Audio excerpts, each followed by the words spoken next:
আসসালামু আলাইকুম প্রিয় চাকরিপ্রত্যাশী ভাই বোনেরা, আপনারা সবাই কেমন আছেন? আশা করছি আপনারা সবাই অনেক ভালো আছেন, সুস্থ আছেন এবং আমাদের ৭৫ দিনের যে ধারাবাহিক আয়োজন ১০০০টি করে বাছাইকৃত প্রশ্ন সমাধান করব আমরা ৪টি বিষয়ের উপরে: সাধারণ গণিত, সাধারণ বিজ্ঞান, ইংরেজি এবং বাংলা। এবং গণিতের আজকে দ্বিতীয়তম ক্লাস। আজকের ক্লাসে আমরা আলোচনা করব ৩৬ থেকে ৭০তম প্রশ্ন। আপনারা নিশ্চয়ই বাংলা, ইংরেজি এবং সাধারণ জ্ঞান গণিতের একটি ক্লাস করেছেন, করে আপনারা বুঝতে পেরেছেন যে আমরা ক্লাসগুলো কিভাবে নিব। আপনাদের অনেকের মাঝেই কথা যে ক্লাস আমরা এইভাবে করালে বুঝতে পারি না। যারা চাকরির যে আপনার প্রতিযোগিতা, এখানে আপনি নতুন, যাদের আসলে বেসিক পড়াশোনাটা খুব বেশি হয়নি, তাদের এই প্রবলেমটা হচ্ছে। আমরা জানি যে আপনার বেসিক প্রত্যেক টপিক বাই টপিক পড়তে আগ্রহটা বেশি, কিন্তু যেটা আপনারা হয়তো ধরতে পারছেন না যে এইভাবে পড়ালে আপনাদের লাভের জায়গাটা কোথায়। এটা কিন্তু আমি গত ক্লাসে বলেছিলাম শুরুর দিকে, আপনারা ছিলেন কিনা, যে আপনারা নিজের বেসিক কতটুকু রয়েছে, কোন পর্যায়ে রয়েছে, এইটা এই ধরনের ক্লাস থেকে আপনারা নিজেই নিজেকে যাচাই করতে পারবেন।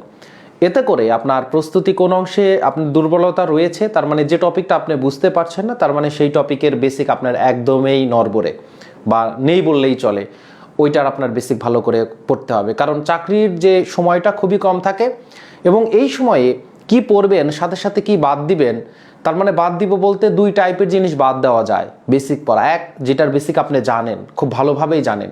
দ্বিতীয়ত, যেটা আসলে আসার সম্ভাবনা খুব কম এবং যেটা আপনার কাছে অনেক কঠিন হবে, এইটাও আপনি বাদ দিবেন। ঠিক আছে? সো আপনি যেটা বেসিক জানেন এবং কোনটার বেসিক জানেন না, এটা প্রশ্ন যদি আপনি সলভ না করেন তাহলে জানতে পারবেন না। এবং আমাদের এই যে যাত্রাটা, এইটা কিন্তু খুব বেশি দিনের না, ৭৫ দিনের, তার মানে ২.৫ মাসের হচ্ছে জার্নি। আপনি নিজেকে যাচাই করে নেবেন এবং যারা বুঝতে পারবেন না তারা বুঝবেন যে কোন টপিকটা, নিশ্চয়ই সবগুলা বুঝতে পারবেন না এরকম হবে না, কিছু কিছু জিনিস হবে না। সো অবশ্যই কি থাকবে আপনাদের জন্য, বেসিক ক্লাস থাকবে, টপিক ভিত্তিক আলোচনা থাকবে, সেই কোর্সও আসবে। তো এই কোর্স করে দেখেন নিজের জায়গাটা কোথায় যায়। আপনি যদি নোট করে করে পড়েন তাহলে বুঝতে পারবেন। শুধু শুধু যদি আপনি ক্লাস করেন আপনি বুঝতে পারবেন এবং আপনার আসলেও কোনো অগ্রগতি হবে না। ট্রাস্ট মি, এটা আসলেও সত্য যে আপনি যদি নোট না করেন, কারণ আমরা ধরেন একটা প্রশ্নের ব্যাখ্যা দিচ্ছি, ব্যাখ্যা দেওয়ার তো দরকার নাই, বলতাম এইভাবে, এইটা রাইট উত্তর, এই সূত্র অ্যাপ্লাই করবেন। কিন্তু ব্যাখ্যা এই কারণেই দিচ্ছি যেন রিলেটেড প্রশ্নগুলো আপনি পারেন। আজকে সন্ধ্যাতে কিন্তু আপনারা করেছেন সাধারণ জ্ঞানের ক্লাস, সেখানে কিন্তু আপনারা একটা প্রশ্নের ব্যাখ্যাতে যেয়ে ওই প্রশ্নের ব্যাখ্যা থেকে কিন্তু না হলেও ৮-১০টি করে প্রশ্ন তৈরি করা সম্ভব এবং প্রশ্ন কিন্তু হয়ে থাকে। গণিতের ক্ষেত্রেও কিন্তু সেম। যারা ক্লাসে যুক্ত হয়েছেন সবাই আপনারা সালাম দিচ্ছেন, ওয়ালাইকুম আসসালাম, আলহামদুলিল্লাহ আমি ভালো আছি। এবং প্রাইভেট গ্রুপে যারা যুক্ত হতে পারছেন না তাদেরকে বলছি, কমেন্টে পিন কমেন্ট করা আছে দেখেন গ্রুপের, এই গ্রুপে জয়েন রিকোয়েস্ট দিয়ে রাখেন, দ্রুততর সময়ের মধ্যে আপনাকে অ্যাড করিয়ে নেওয়া হবে। এবং যারা ক্লাসে যুক্ত হয়েছেন সকলের উদ্দেশ্যে ক্লাসটি শেয়ার করে দিবেন। আমাদের এই আয়োজনটা আমরা এখনো শুরুতেই রয়েছি, যেন সকলের মাঝে পৌঁছে যায়। সবাই আসলে নিজের যে চাকরির যে জার্নিটা, এইটা নিজেকে আগে যাচাই করতে পারে। আপনি যদি আপনার যাচাইটা না করতে পারেন তাহলে কিন্তু এই জার্নিতে আপনার তালমাটাল একটা অবস্থা তৈরি হবে, যেখানে আপনি বুঝবেন না, আপনি মনে করবেন আপনার প্রস্তুতি অনেক ভালো, কিন্তু আপনার কোথাও চাকরি হবে না। ওকে, চলুন আমরা কথা না বাড়িয়ে আমাদের প্রশ্নে চলে যাব। আজকের যে আমাদের প্রথম প্রশ্নটা হবে সেটা ৩৬ নাম্বার, যেহেতু ১ থেকে ৩৫তম প্রশ্ন আমরা সলভ করেছি। দেখেন, মান নির্ণয় থেকে আমাদের প্রশ্ন যেটা রয়েছে, প্রথম প্রশ্ন, এটা ১৭তম শিক্ষক নিবন্ধন, আরও জায়গাতে এসেছে, আমি একটা জায়গায় নিয়েছি। এবং এইটা নিবন্ধন পরীক্ষার জন্য এবং প্রাইমারি সহকারী শিক্ষক নিয়োগ বলেন বা প্রাইমারি প্রধান শিক্ষক নিয়োগ বলেন বা বিসিএস, সব জন্য সব পরীক্ষার জন্যই এই টপিকটা খুব ইম্পর্টেন্ট। এবং এই টপিক থেকে যদি একটু ক্রিটিক্যাল প্রশ্ন করতে চায় তাহলে এভাবে দিবে। কারণ কি, যদি সহজ প্রশ্ন করতে চায় তাহলে সরাসরি আপনাকে এক্স প্লাস, আপনাকে সরাসরি মান দিয়ে দিত, এইরকমভাবে মান দিয়ে দিত যে এক্স প্লাস 1/x ইকুয়াল একটা সামথিং, একটা ভ্যালু দেওয়া আছে, ধরেন এ, এর ভ্যালু যে কোনো কিছু হইতে পারে, এর ভ্যালু যে কোনো একটা সংখ্যা হইতে পারে, এনি নাম্বার, ঠিক আছে। অথবা x মাইনাস 1/x এইটার ভ্যালু দেওয়া আছে, এইটা থাকতে পারে বা এরকম থাকতে পারে, দিয়ে আমাদেরকে যে কোনো কিছু মান বের করতে বলতে পারে। আমাদের বের করতে দিতে পারে x² প্লাস 1/x², অথবা আমাদেরকে শুধু x y এর মান দেওয়া থাকতে পারে, এই দুইটা দিয়ে বলবো x y এর মান বের করতে, এরকম দিতে পারে। তো এটার মেন কনসেপ্ট দেখেন, একদম প্রথম যে কনসেপ্টটা আসবেই হচ্ছে ছোটবেলায় ক্লাস 6 এ যে আপনারা সূত্র শিখেছেন a plus b whole square equal a square plus 2ab plus b square, এবং a minus b whole square equal a square minus 2ab plus b square. Class 6 এ যখন বীজগণিত সম্পর্কে আপনারা প্রথম ধারণা লাভ করছিলেন, প্রথম সূত্রই কিন্তু এইটা। তো এই দুইটা যদি আপনি আবার যোগ করে দেন, দেখেন আপনারা যদি এই দুইটা যোগ করে দেন বা যোগ যদি করে দেন, তাহলে বাম পক্ষে a plus B whole square plus a minus B whole square. আর যোগ যখন করবেন তখন আপনার কি হবে বলেন তো, যখন যোগ করবেন তখন এইটা প্লাস 2ab আর এটা মাইনাস 2ab, এটা কিন্তু কেটে যাবে।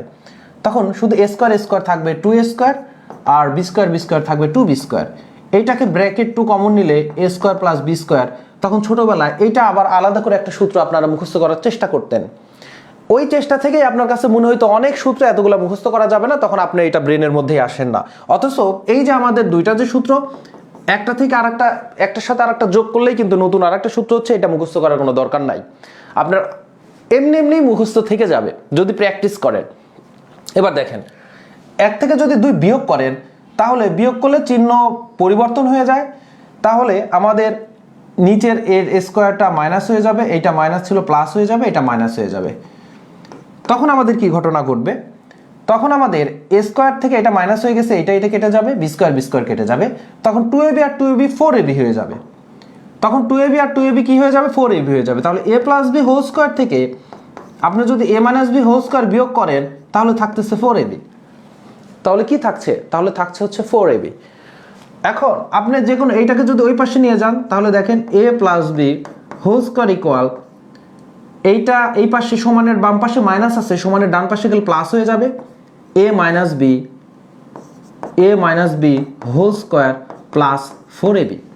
তাহলে এইটাকে আপনারা একটা সূত্র হিসেবে মুখস্থ করতেন, কিন্তু যেই সূত্রটা আসে কোথা থেকে, a plus b whole square আর a মাইনাস b হোল স্কয়ারের একটা থেকে আরেকটা বিয়োগ করলেই কিন্তু এটা চলে আসে।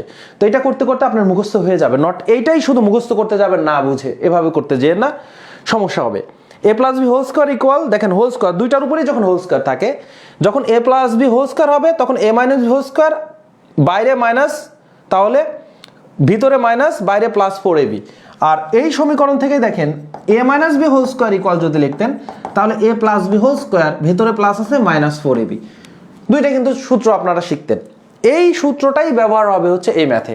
কিন্তু সরাসরি তো আপনার x প্লাস 1/x বা x মাইনাস 1/x এর মান আপনার দেওয়া নাই।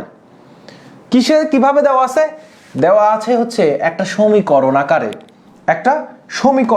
দেওয়া আছে। তো সমীকরণ আকারে দেওয়া থাকলে x square minus 2x minus 1 equal 0, এটা সমীকরণ দেওয়া আছে। ভালো করে নোট করবেন, আমার প্রত্যেকটা কথা যেটা বলতেছে এটা নোট করে রাখবেন, পরীক্ষায় এইটা কিন্তু আপনি এই কথা অনুযায়ী আপনি সলভ করবেন, ঠিক আছে। যদি আমরা এই টপিক পড়াইতাম, এগুলাই কিন্তু আমরা বলতাম। তো দেখেন, আপনি যে ধ্রুবক থাকবে তাকে বামে রেখে দিবেন, এবং একঘাত আলা যে আমাদের x থাকবে তাকে আমার ডাইনে নিয়ে যাবেন। তাহলে দ্বিঘাত আর ধ্রুবক এটা বাম পাশে থাকবে, x এর একঘাত মানে x এর পাওয়ার 1 আছে যেটা, সেটাকে ডান পাশে ফেলে দিবেন। তাহলে এইটা সমানের বাম পাশে থাকলে মাইনাস 2x, ডান পাশে নিয়ে গেলে 2x, ডান পাশে যদি আপনি নিয়ে যান তাহলে হবে কি 2x।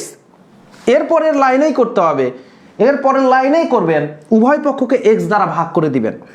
তাহলে এই পক্ষকে যদি x দ্বারা ভাগ করেন, তাহলে x স্কয়ারকে x দ্বারা ভাগ করলেন, 1 কে x দ্বারা ভাগ করলেন, এই পাশে 2x ছিল তাকে x দ্বারা ভাগ করলেন। সমীকরণে কি হয়, যদি গুণ করতে চান প্রত্যেক পক্ষকেই গুণ করতে হবে, যদি ভাগ করতে চান প্রত্যেক পক্ষকেই ভাগ করতে হবে, যদি যোগ করতে চান প্রত্যেক পক্ষকেই যোগ করতে হবে, সেম জিনিস। তাহলে x দ্বারা ভাগ করে দিলেন, x দিয়ে x স্কয়ারকে কাটলে এখানে একটা x থাকে, মাইনাস 1/x ইকুয়াল x কেটে গেল 2। দেখতে পাচ্ছেন, যেটা আমি আপনাকে বলছিলাম যে এমনি সহজ যদি প্রশ্ন করে তাহলে সরাসরি আপনাকে ভ্যালু দেওয়া থাকবে, কিন্তু সরাসরি ভ্যালুটা দেওয়া নাই। তখন আপনাকে কি করতে হলো, আপনাকে প্রত্যেকটা ক্ষেত্রে এরকম সমীকরণ দেওয়া থাকলে যার একঘাত থাকবে সেটাকে সমানের ডান পাশে নিয়ে চলে যাবেন, তারপর x দ্বারা ভাগ করবেন। x এর সমীকরণ থাকলে a এর সমীকরণ থাকলে a দ্বারা ভাগ করতেন। দেখেন চলে আসছে কি x মাইনাস 1/x, এটার ভ্যালু 2, আর আমার চাচ্ছে কার ভ্যালু প্লাস, প্লাস যুক্তর ভ্যালু চাচ্ছে। কার ভ্যালু চাচ্ছে? প্লাস যুক্তর ভ্যালু চাচ্ছে। বলেন তো আপনার কাছে মাইনাসের ভ্যালু আছে, চাচ্ছে হচ্ছে প্লাসের ভ্যালু, কোন সূত্রটা ইউজ হবে? দেখেন চাচ্ছে হচ্ছে প্লাস, তাহলে এই যে দেখেন আমার চাচ্ছে কি, আমার চাচ্ছে হচ্ছে প্লাস, এই যে চাচ্ছে প্লাস আর মাইনাসের ভ্যালুটা দেওয়া আছে। তাহলে আপনি কি করতে পারেন, আপনি এর মানে এখানে এর ভ্যালু হচ্ছে x আর b এর ভ্যালু হচ্ছে 1/x, b এর ভ্যালু 1/x, তাহলে x plus 1/x whole square equal কত হবে? x minus 1/x whole square, ভেতরে মাইনাস হলে বাইরে plus, 4 into x plus y, তার মানে x 1/x, কারণ এর ভ্যালু x, b এর ভ্যালু 1/x। দেখেন x কেটে গেল, এবার x মাইনাস 1/x এর ভ্যালু কত? 2, তাহলে 2 এর উপর যদি স্কয়ার করেন তাহলে 4, 2 এর উপর স্কয়ার করলে 4 আর 4 তাহলে 8। এখন তো আমার এখানে হোল স্কয়ার, কিন্তু আমার এখানে তো আসলে হোল স্কয়ার চাই নাই, মানে একঘাত x প্লাস 1/x, তাহলে x প্লাস 1/x কত হবে বলেন তো? x প্লাস 1/x তাহলে কত হবে? x প্লাস 1/x হবে, x প্লাস 1/x হবে এই যে এইটার উপরে 8 এর উপর রুট ওভার, কারণ বাম পক্ষকে রুট করলে 2 আর রুট কেটে যাবে আর 8 এর উপর রুট হয়ে যাবে। 8 এর উপর রুট মানে 8 মানে আমরা কি 4 গুণন 2 লিখতে পারি, তাহলে 4 কে রুট করলে 2, 2 রুট 2, আনসার গ নাম্বার। ধীরে সুস্থে বুঝালাম, অনেকের জোরে বুঝাইলে প্রবলেম হয় যেন, কিন্তু আমি ধীরে বোঝালাম, ঠিক আছে? নোট ডাউন করে রাখেন, নোট ডাউন করে রাখেন। 4 কিন্তু আনসার না, গ নাম্বার হচ্ছে আনসার, গ নাম্বার হচ্ছে আনসার। এবার পরেরটা আসেন। একটা করে কিন্তু ম্যাথ সলভ করা মানে ওই টপিকের ম্যাথ যেন আপনার প্রবলেম না হয়, আমি কিন্তু এই জন্য সূত্রগুলা কিভাবে আসছে দেখালাম। এখন যদি আমাকে বলেন ওই 6-এ প্রথম সূত্রটা কিভাবে আসছে এটাও আপনার মনে নাই, তাহলে স্কয়ার মানে কি 2 এর উপর স্কয়ার মানে 2 গুণন 2, তাহলে a plus b whole square মানে a প্লাস b গুণন a প্লাস b, এই ঢালাও গুণ করে দিলে দেখবেন এই সূত্রটা চলে আসছে, এইটাও বলে দিলাম, ঠিক আছে? এইভাবে ম্যাথ শিখে দেখেন, ম্যাথটা আপনি এনজয় করতে পারবেন, ম্যাথটা আপনি এনজয় করতে পারবেন, তখন ম্যাথ আপনার কঠিন মনে হবে না। প্রবলেমটা হয় কি, আপনি ধরেন নামতা না শিখে সরল করতে যান, তখন তো আপনার প্রবলেম হবেই, কারণ ক্যালকুলেটর ছাড়া আপনি তখন আর গুণ করতে পারেন না, ছোট গুণও আপনি ক্যালকুলেটর ছাড়া করতে পারেন না। এবারে আসেন, একটি ট্রেন 1/5 সেকেন্ডে 20 ফুট চলে, একই দ্রুততায় মানে একই গতিতে যদি চলে, ট্রেনটি 3 সেকেন্ডে কত ফুট চলবে? তাহলে 1/5 মানে কি 5 ভাগের 1 ভাগ, 1 সেকেন্ডকে যদি ভেঙে আপনি 5টা ভাগ করেন তার 1 ভাগে যায় 20, তার মানে 1 ভাগে যায় 20 ফুট, তাহলে 5 ভাগে যায় কত? 5 গুণন 20, 100 ফুট, এইটা হচ্ছে 1 সেকেন্ডে যায়। 1 সেকেন্ডে, বুঝেন ব্যাপারটা, এই জিনিসগুলো বোঝার চেষ্টা করেন। বলতেছে 1 সেকেন্ডের 1/5, তার মানে 5 ভাগের 1 ভাগ, নিচে যেটা থাকে সেটা হচ্ছে মোট ভাগ সংখ্যা, মোট ভাগ সংখ্যা, আর এর কত অংশ সেটা উপরে থাকে, এটা অংশ, তাহলে মোট ভাগ হচ্ছে 5, তার মানে 1 সেকেন্ডকে যদি 5টা ভাগ করে ফেলেন তার 5 সেকেন্ডে 1 সেকেন্ডের 5 ভাগের 1 ভাগে 20 ফুট যাচ্ছে, তাহলে 1 সেকেন্ডে কত যাচ্ছে? তার 5 গুণ, তাহলে 5 গুণ 20 100 ফুট, তাহলে 3 সেকেন্ডে কত যাবে? তাহলে 3 সেকেন্ডে 300 ফুট, ঠিক আছে?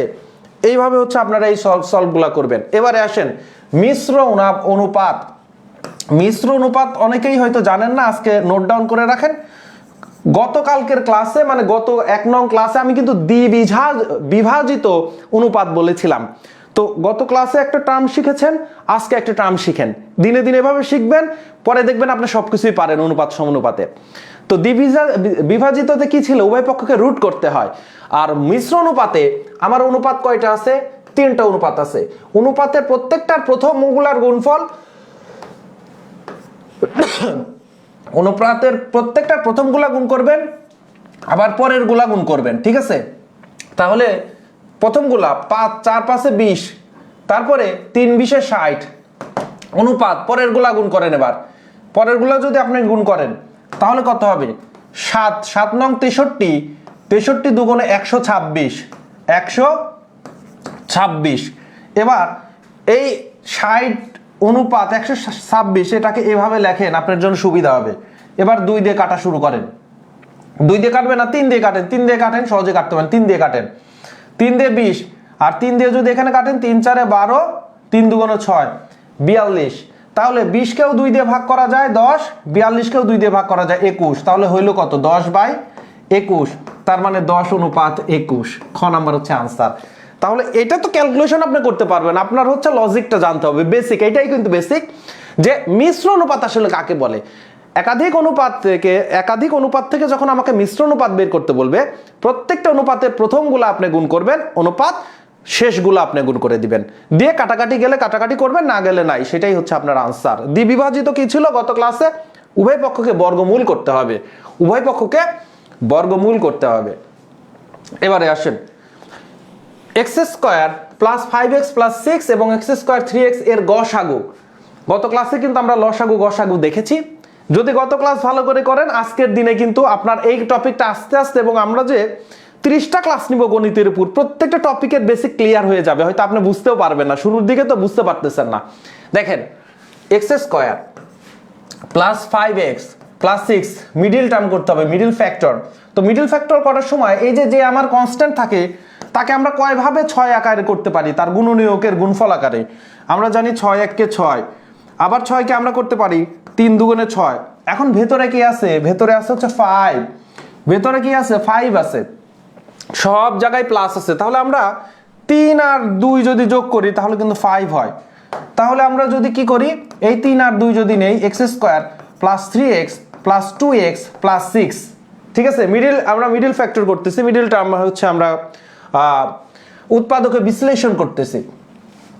এবার দেখেন, এখান থেকে যদি আপনি x² আর 3x থেকে x কমন নেন, x + 3 হয়, আর এখানেও 2, এখানে 6 থেকে 2 কমন নিচ্ছেন, তাহলে x + 3 আসতেছে কে?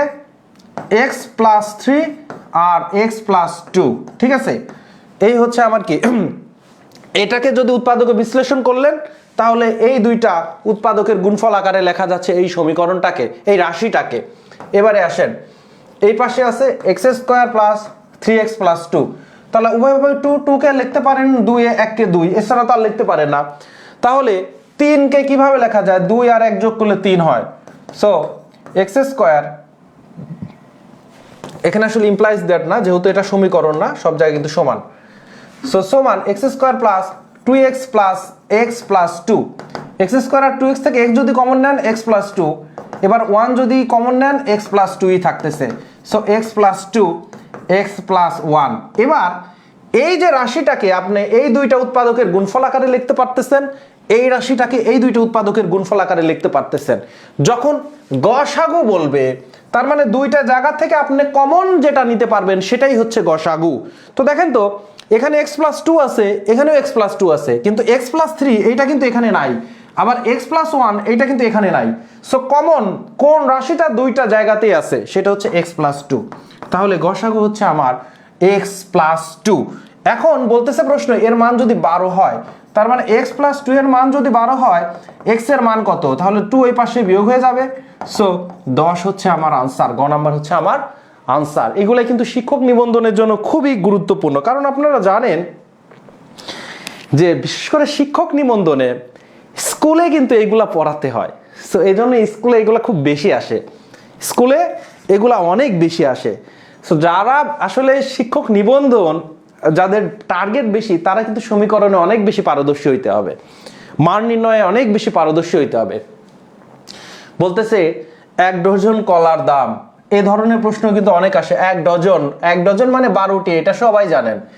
12টার দাম যদি 30 টাকা হলে 2 হালি কলার দাম, 1 হালি মানে 4, সো 2 হালি মানে কয়টি? 8টি। তাহলে 2 হালি কলার দাম কত? তার মানে 12টার দাম যদি 30 হয়, 8টার দাম কয় টাকা? 12টার যদি দাম 30 হয়, একটার দাম কত? কম হবে অবশ্যই, 12 দিয়ে ভাগ, 12 দুগুণে 24 আর 6, তার মানে 2.5। এগুলো কিন্তু আপনারা ওই যে কোনো একটা দোকানে গেলে যদি আপনাদের হিসাব করার দোকানের মতো চিন্তা করবেন, কারণ দোকানের ক্যালকুলেশন আপনি ভুল করেন না ভাই। দোকানের ক্যালকুলেশন এজন্যই ভুল করেন না, কারণ আপনি কিন্তু ঠকবেন না, আমরা মানুষেরা কেউ ঠকতে চায় না।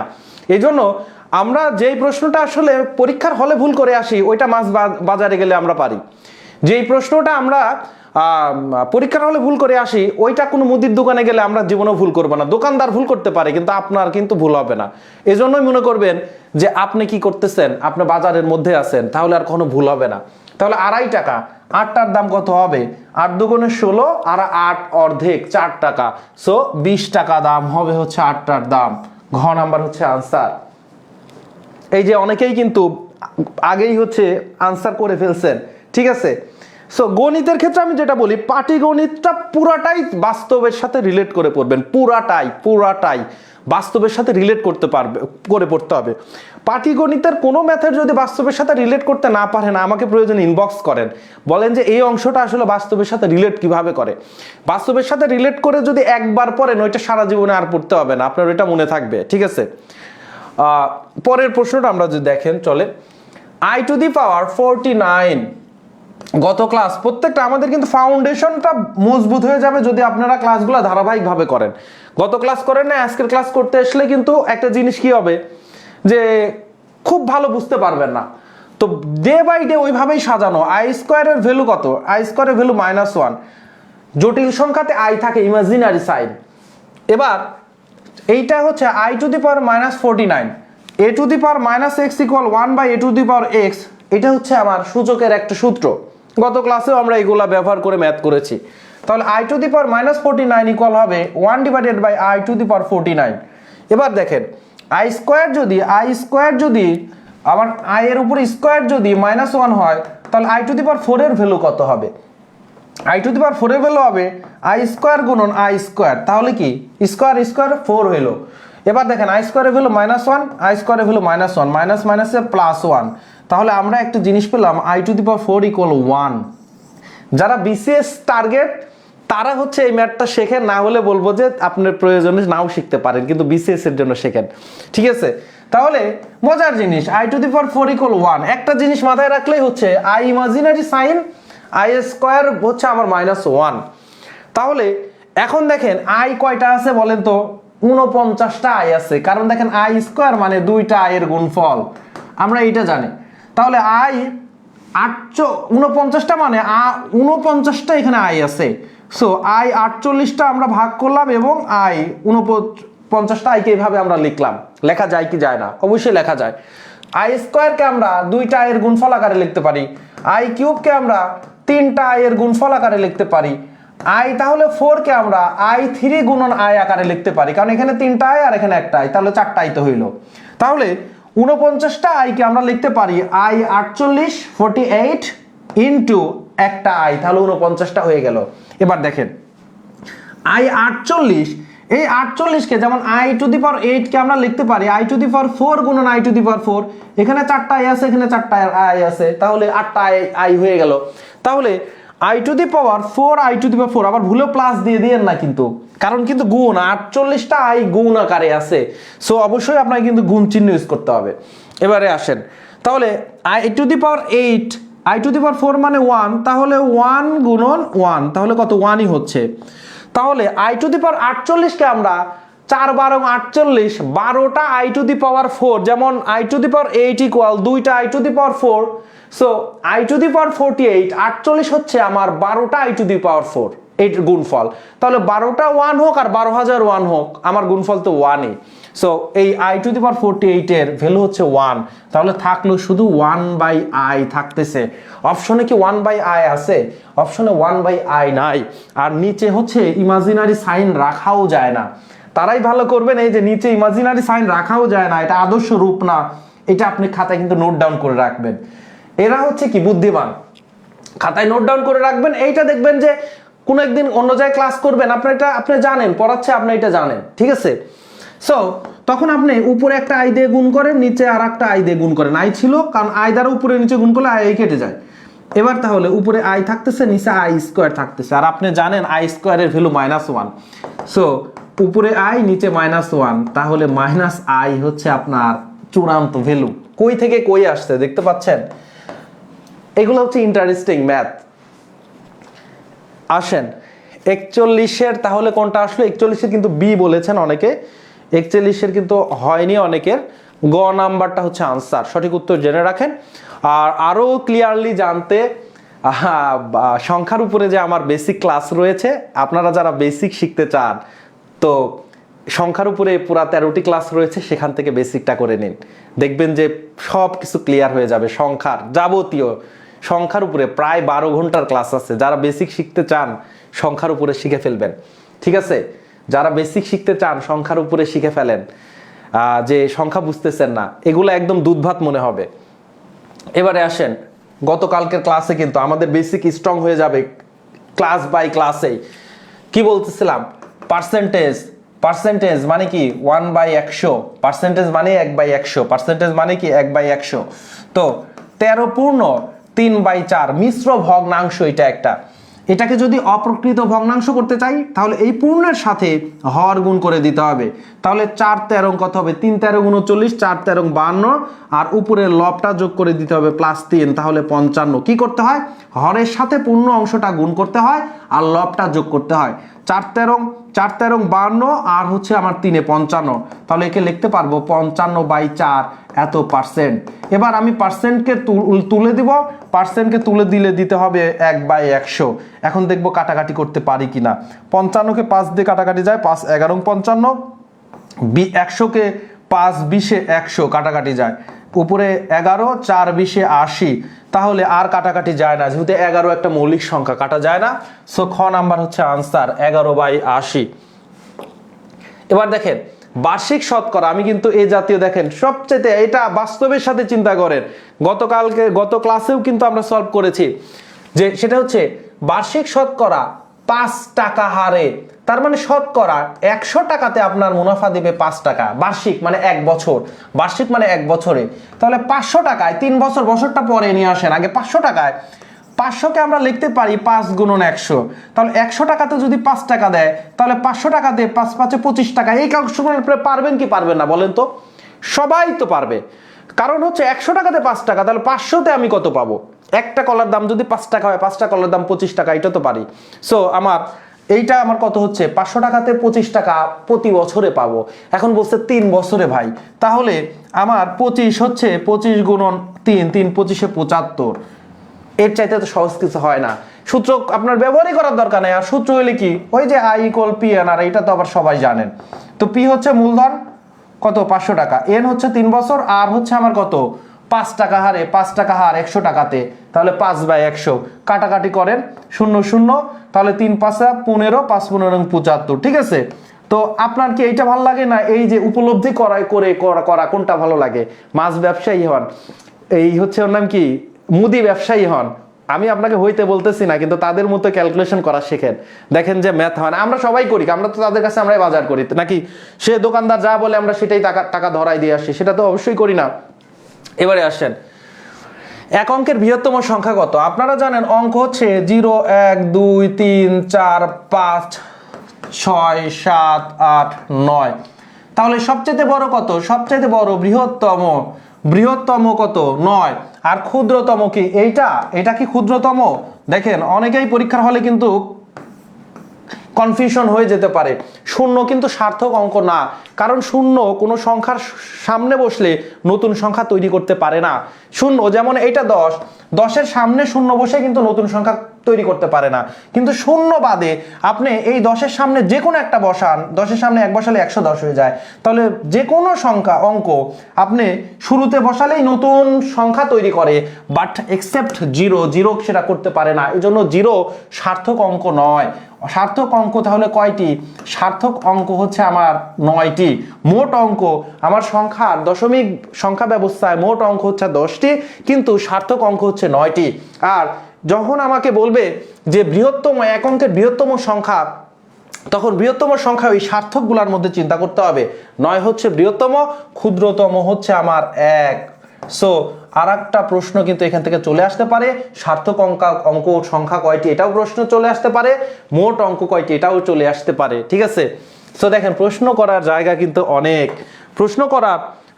কিন্তু অনেক, নিচের কোনটি 45.45 এর সমান? দেখেন কোন একটা সংখ্যাকে আপনি যদি 1কে যদি 10 দিয়ে ভাগ করেন তাহলে 1-এর আগে দশমিক চলে আসে, 1 ঘর আগে দশমিক চলে আসে। 15কে যদি 10 দিয়ে ভাগ করেন তাহলে 1 ঘর আগে, ডান দিক থেকে 1 ঘর আগে দশমিক চলে আসে। যদি আপনার 15কে যদি 100 দিয়ে ভাগ করেন, 1-এর ডানে 2টা শূন্য দিয়ে ভাগ করেন তাহলে 2 ঘর আগে দশমিক চলে আসে, তাহলে 0.15 হয়ে যাবে। এখন 4 5 আছে, তার মানে বলেন তো এটাকে কি ঘটনা ঘটছে? 45কে, তার মানে 4 5কে 100, 1-এর ডানে 2টা শূন্য দিয়ে 2 ঘর আগে যেহেতু দশমিক, তাহলে নিচে 1-এর ডানে 2টা শূন্য আছে। এবং একে আমরা লিখতে পারি না 45 গুণন 1/100? পারি তো অবশ্যই। এখন আমরা কি লিখতে পারি? 1/100 বলেন তো শেখাইছি কি শেখাই নাই? শেখাইছি কি শেখাই নাই? পার্সেন্টেজ মানে 1/100, তাহলে পার্সেন্টেজ বলতেছে, তাহলে এইটা 45%। এগুলো হচ্ছে একদম বেসিক সিস্টেম। এখন আমরা মনে রাখবো কি, যে কোনো একটা যদি দশমিক সংখ্যা দিয়ে পার্সেন্টেজ বের করতে বলে শতকরায় কত, চোখ বন্ধ করে ওইটার সাথে আমরা 100% গুণ করে দিব। চোখ বন্ধ করে 100% গুণ করে দিব। তাহলে 100 পয়েন্ট, আমরা জানি 1-এর ডানে 1.5কে যদি 10 দিয়ে গুণ করেন এই দশমিকটা 1 ঘর ডানে সরে যায়, তার মানে শুধু 15 হয়ে যায়।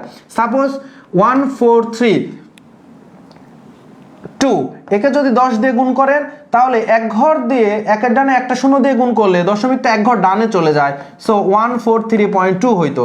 আর যদি 1-এর ডানে 2টা শূন্য দিয়ে গুণ করব তাহলে দশমিকটা 2 ঘর ডানে চলে যাবে, তাহলে 2 ঘর ডানে চলে যাবে মানে 45-এর পরে দশমিক, তো 45-এর পরে দশমিকের পর শূন্য দিলেও হবে, এটা আসলে কত?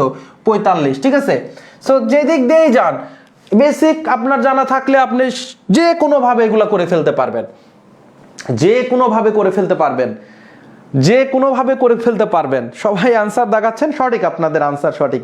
বুঝতে পারছেন কিনা অবশ্যই জানাবেন, বুঝতে পারছেন কিনা অবশ্যই জানাবেন। আমি আপনাদের প্রত্যেকেরই কিন্তু কমেন্ট দেখছি না যে তা না, কমেন্ট হচ্ছে দেখছি, আপনারা অবশ্যই হচ্ছে জানাবেন, মতামত জানাবেন।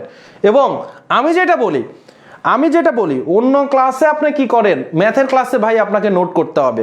এখন ভাই বলতেছি জন্য বোনদেরকেও ভাই বলতেছি, ভাই বোন সবাই, ভাই আপনাকে নোট করতে হবে। নোট যদি না করেন তাহলে এই ক্লাস করে আসলে আপনার লাভ হবে না। একটু কষ্ট করে নোটগুলা করেন, ঠিক আছে? দিয়ে 30টা ক্লাস করে দেখেন আপনার গণিতের অবস্থা কি হয়। আপনি তো বুঝতে পারতেছেন না, হয়তো মনে করতেছেন যে আপনার টপিক বাই টপিক হচ্ছে পড়তে হবে না। এটা করে দেখেন, 600 টাকায় 6 বছরের সুদ 180 টাকা। দেখেন হলে সরল সুদের হার কত, মানে 100 টাকায় 1 বছর। হার মানে কি? সুদের হার মানেই এই ব্যাংকিং ব্যবস্থা বলেন বা এমনি জায়গায় সব জায়গাতে সুদের হার মানে বার্ষিক হিসাব করা হয়, বার্ষিক 1 বছরে। বলতেছে 600 টাকা, মূলধনটা একটু পরে রাখেন। সো 6 বছরে সরল সুদ হচ্ছে 180 টাকা। ভাই 6 বছরে যদি 180 টাকা হয়, 1 বছরে কত বলেন তো? 6 বছরে যদি 180 টাকা হয়, 1 বছরে কত? আপনি তো 6 দিয়ে ভাগ করে দিবেন। আপনাকে বলতেছি যে দেখো 6 মাসে, আমি ধরেন একজনকে বলতেছি যে একটা ছোট বাচ্চা আসছে, তারে বলছি দেখো তোমাকে আমি 6 মাস পরে তোমাকে আমি 6 মাস পরে 600 টাকা দিব। তখন ও বলতেছে 6 মাস পরে যে 600 টাকা হয়, আমাকে মাসে কত করে হয়? আমি ওকে বলতেছি, ও বলছে তাহলে মাসে 6 দিয়ে ভাগ করে দিব। এটা তো আমরা সবাই জানি। তখন বলবে যে আমাকে একবারে দিয়ে দেন, আমাকে মাসেরটা এখন দিয়ে দেন, একবার অতদিন পরে আমি নিতে পারবো না। তো বলতেছে 6 বছরে সরল সুদ 180 টাকা, তাহলে 1 বছরে কত? 6 দিয়ে ভাগ করতে হবে। তাহলে 1 বছরে 180-কে 6 দিয়ে ভাগ করলে 6 3 6 18, তার মানে 30 টাকা। 1 বছরে 30 টাকা। এবারে আসেন, এই যে 600 টাকায় 600 দেখেন ব্যাপারটা, 600 এর মধ্যে এখানে কয়টা 100 আছে? 6টা 100 আছে। এখন সুদের হার মানে কি? 100 টাকাতে কত? তো 600 টাকা মানে 6টা 100 টাকাতে হচ্ছে আমার 30 টাকা, তার মানে 6টাতে 30 টাকা। তাহলে একটাতে কত? 30কে আবার 6 দিয়ে ভাগ করতে হবে, তার মানে 5 টাকা। 100 টাকাতে তাহলে কয় টাকা? 5 টাকা। এইটা হচ্ছে আপনি জাস্ট ব্রেন খাটায় কি ঘটনা ঘটছে আপনি করে ফেলছেন। আর সূত্র দিয়ে যখন করতে যান তখন তো আপনার সূত্র কিন্তু এইভাবেই আসছে, কিন্তু আপনি আবার যখন সূত্র দিয়ে করতে যাবেন তখন কিন্তু এই রিয়েলাইজেশনটা করতে পারবেন না। তো আপনি একটু রিয়েলাইজেশনটা নিজের মধ্যে নিয়ে আসার চেষ্টা করেন, দেখেন কি ঘটনা ঘটে। তাহলে আর কি আপনি x% ধরে নেন, x% মানে x/100। তাহলে i ইকুয়াল কত? 180, p ইকুয়াল 600, n ইকুয়াল 6 বছর, x/100। এখন যদি ক্যালকুলেশন করেন তাহলে এই 100টা এই পাশে আসলে 180 গুণন এটা আসলে 100 গুণ হয়ে যাবে। আর এইগুলা এই পাশে গুণ আছে, এই পাশে নিচে নিয়ে আসলে সব ভাগ হয়ে যাবে। সমানের এক পাশে গুণ থাকলে আরেক পাশে নিয়ে গেলে ভাগ হয়, এক পাশে ভাগ থাকলে আরেক পাশে গুণ হয়। সমানের এক পাশে যোগ থাকলে আরেক পাশে গেলে বিয়োগ হয়, এক পাশে বিয়োগ থাকলে আরেক পাশে গেলে যোগ হয়। সো এক্স, এখন কাটাকাটি করব। এই দুইটা শূন্য এই দুইটা শূন্য কাটা, 6 দিয়ে যদি 180কে কাটেন 30, 6 দিয়ে যদি 30কে কাটেন 5, দেখেন এক্স ইকুয়াল কত বের হয়েছে, 5 বের হয়েছে। এইটা এইভাবে চলে আসতেছে। এভাবে করলে কি বলেন তো রিয়েলাইজ করা যায়? করা যায় না ভাই। এজন্য আপনাকে এই ম্যাথগুলা মানে নিজে খুব চিন্তা করে বের করা শিখেন। বেসিক শিখতে চান? আমাদের ইংলিশ মজা জব মানে ইএম জবে দেখেন এই শতকরার উপরে এই মুনাফার উপরে বেসিক ক্লাস আছে। আপনার যদি বেসিকে মনে করেন যে আমি বেসিক আগে শিখবো, দেখেন এইগুলো আপনাকে ভেবে ভেবে করে ফেলতে পারবেন, ভেবে করে ফেলতে পারবেন ফ্রিতে ভাই, ফ্রিতে। ঠিক আছে, 10টা ক্লাস আছে 10 ঘন্টার মতো। মানে আপনি এরপরে অনেকে বেশি শিখতে চান না, বেশি শিখতে পারেন। ঠিক আছে, আসেন। 2 লাইন একে অন্য থেকে 2 মিটার দূরে সমান্তরালভাবে চলে যাচ্ছে। 2টা লাইন, রেল লাইন হইতে পারে। সমান্তরাল মানে সমান দূরত্ব অতিক্রম করে, সমান দূরত্ব অতিক্রম করে চলে যাচ্ছে। তারা একে অন্যের সাথে মিলিত হবে কত মিটার পরে? সমান্তরাল রেখা আজীবন চলতে থাকে সমান দূরত্বে, কোনোদিন তারা মিলিত হয় না, কোনোদিন তারা স্পর্শ করে না। সো কখনোই না। এবারে আসেন ত্রিভুজের 3 বাহুর, দেখছেন রিপিটেড প্রশ্ন এইরকম টাইপের জিনিস।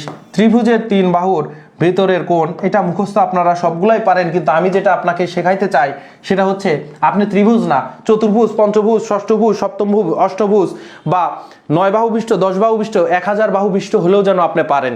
ভিতরের কোণগুলা ত্রিভুজের ক্ষেত্রে 2 সমকোণ, এটা তো ছোটবেলা থেকে মুখস্থ করে শেষ, বা 180 ডিগ্রি। আপনাকে আমি কি শিখিয়েছি বলেন তো? ত্রিভুজের বাহু আছে কয়টা? 3টা, তার মানে n = 3। 3 বাহু বিশিষ্ট এর মোট কোণ হবে ভিতরের কোণগুলা n-2 গুণন 180, আর বাইরের দিকে যে কোণগুলা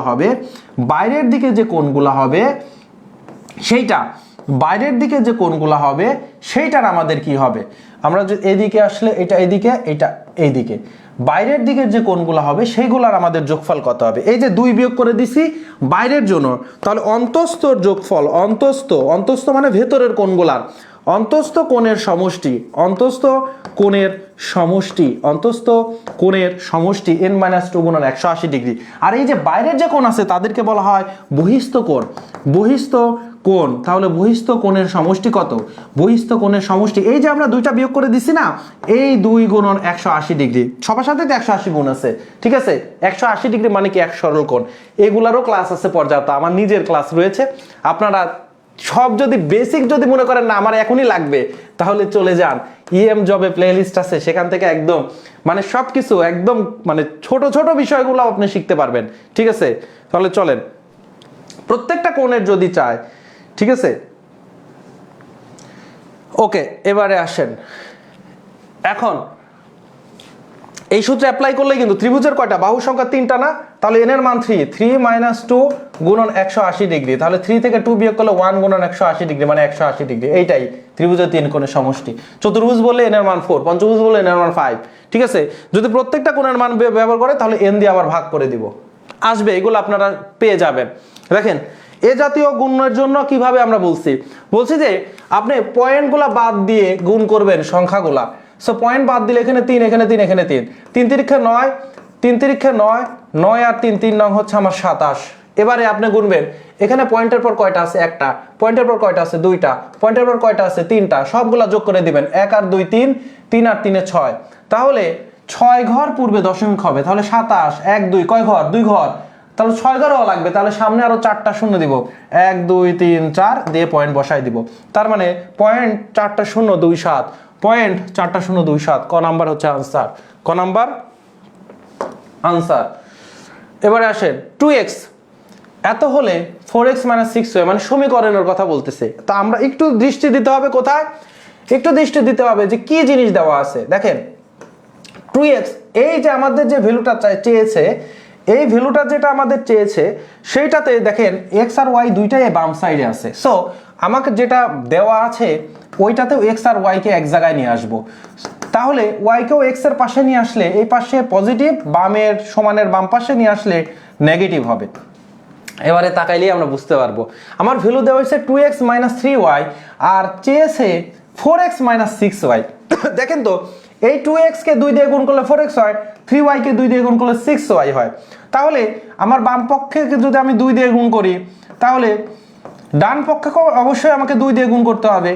এখন আমাদের 4x - 6y 5 দুগুণে 10, তাহলে আনসার কত হবে? আনসার হবে 10। তাহলে এইটা আমাদের খেয়াল রাখতে হবে। আগে দেখেন আমি কি স্টেপের কথা বললাম, প্রথমে বলেছি যে আমার যেটা চেয়েছে যার ভ্যালু সেখানে কি আছে ওইরকম আমি ফর্মুলা নিয়ে আসবো, ওইরকম আমি স্ট্রাকচারে নিয়ে আসবো। এই যে আমাদের ভ্যালু চেয়েছে এখানে আমরা দেখতেছি যে y আর x এক পাশে আছে, সো এই y কে আমরা এক পাশে নিয়ে এসে আমরা একটু চিন্তা করলেই দেখবেন সহজেই চলে আসবে। অনেক সময় এটা না দিয়ে যদি দেওয়া থাকতো 6x - 9y, তার মানে 3 দিয়ে গুণ করতে হইতো, ঠিক আছে। এবার দেখেন tan 90 sin cos tan, এগুলার উল্টা হচ্ছে, সাইনের উল্টা হচ্ছে কোসেক, কসের উল্টা হচ্ছে আমার সেক, ট্যানের উল্টা হচ্ছে আমাদের কি কট। তো দিনে দিনে আমরা সবগুলো মুখস্থ করবো। আজকে ট্যানের অন্তত যেগুলো মুখস্থ করতে হবে, tan 0, tan হচ্ছে 30, tan হচ্ছে 60, তারপরে tan হচ্ছে আমার 90, অন্তত এইগুলো। আর একটা হচ্ছে tan 45, ঠিক আছে।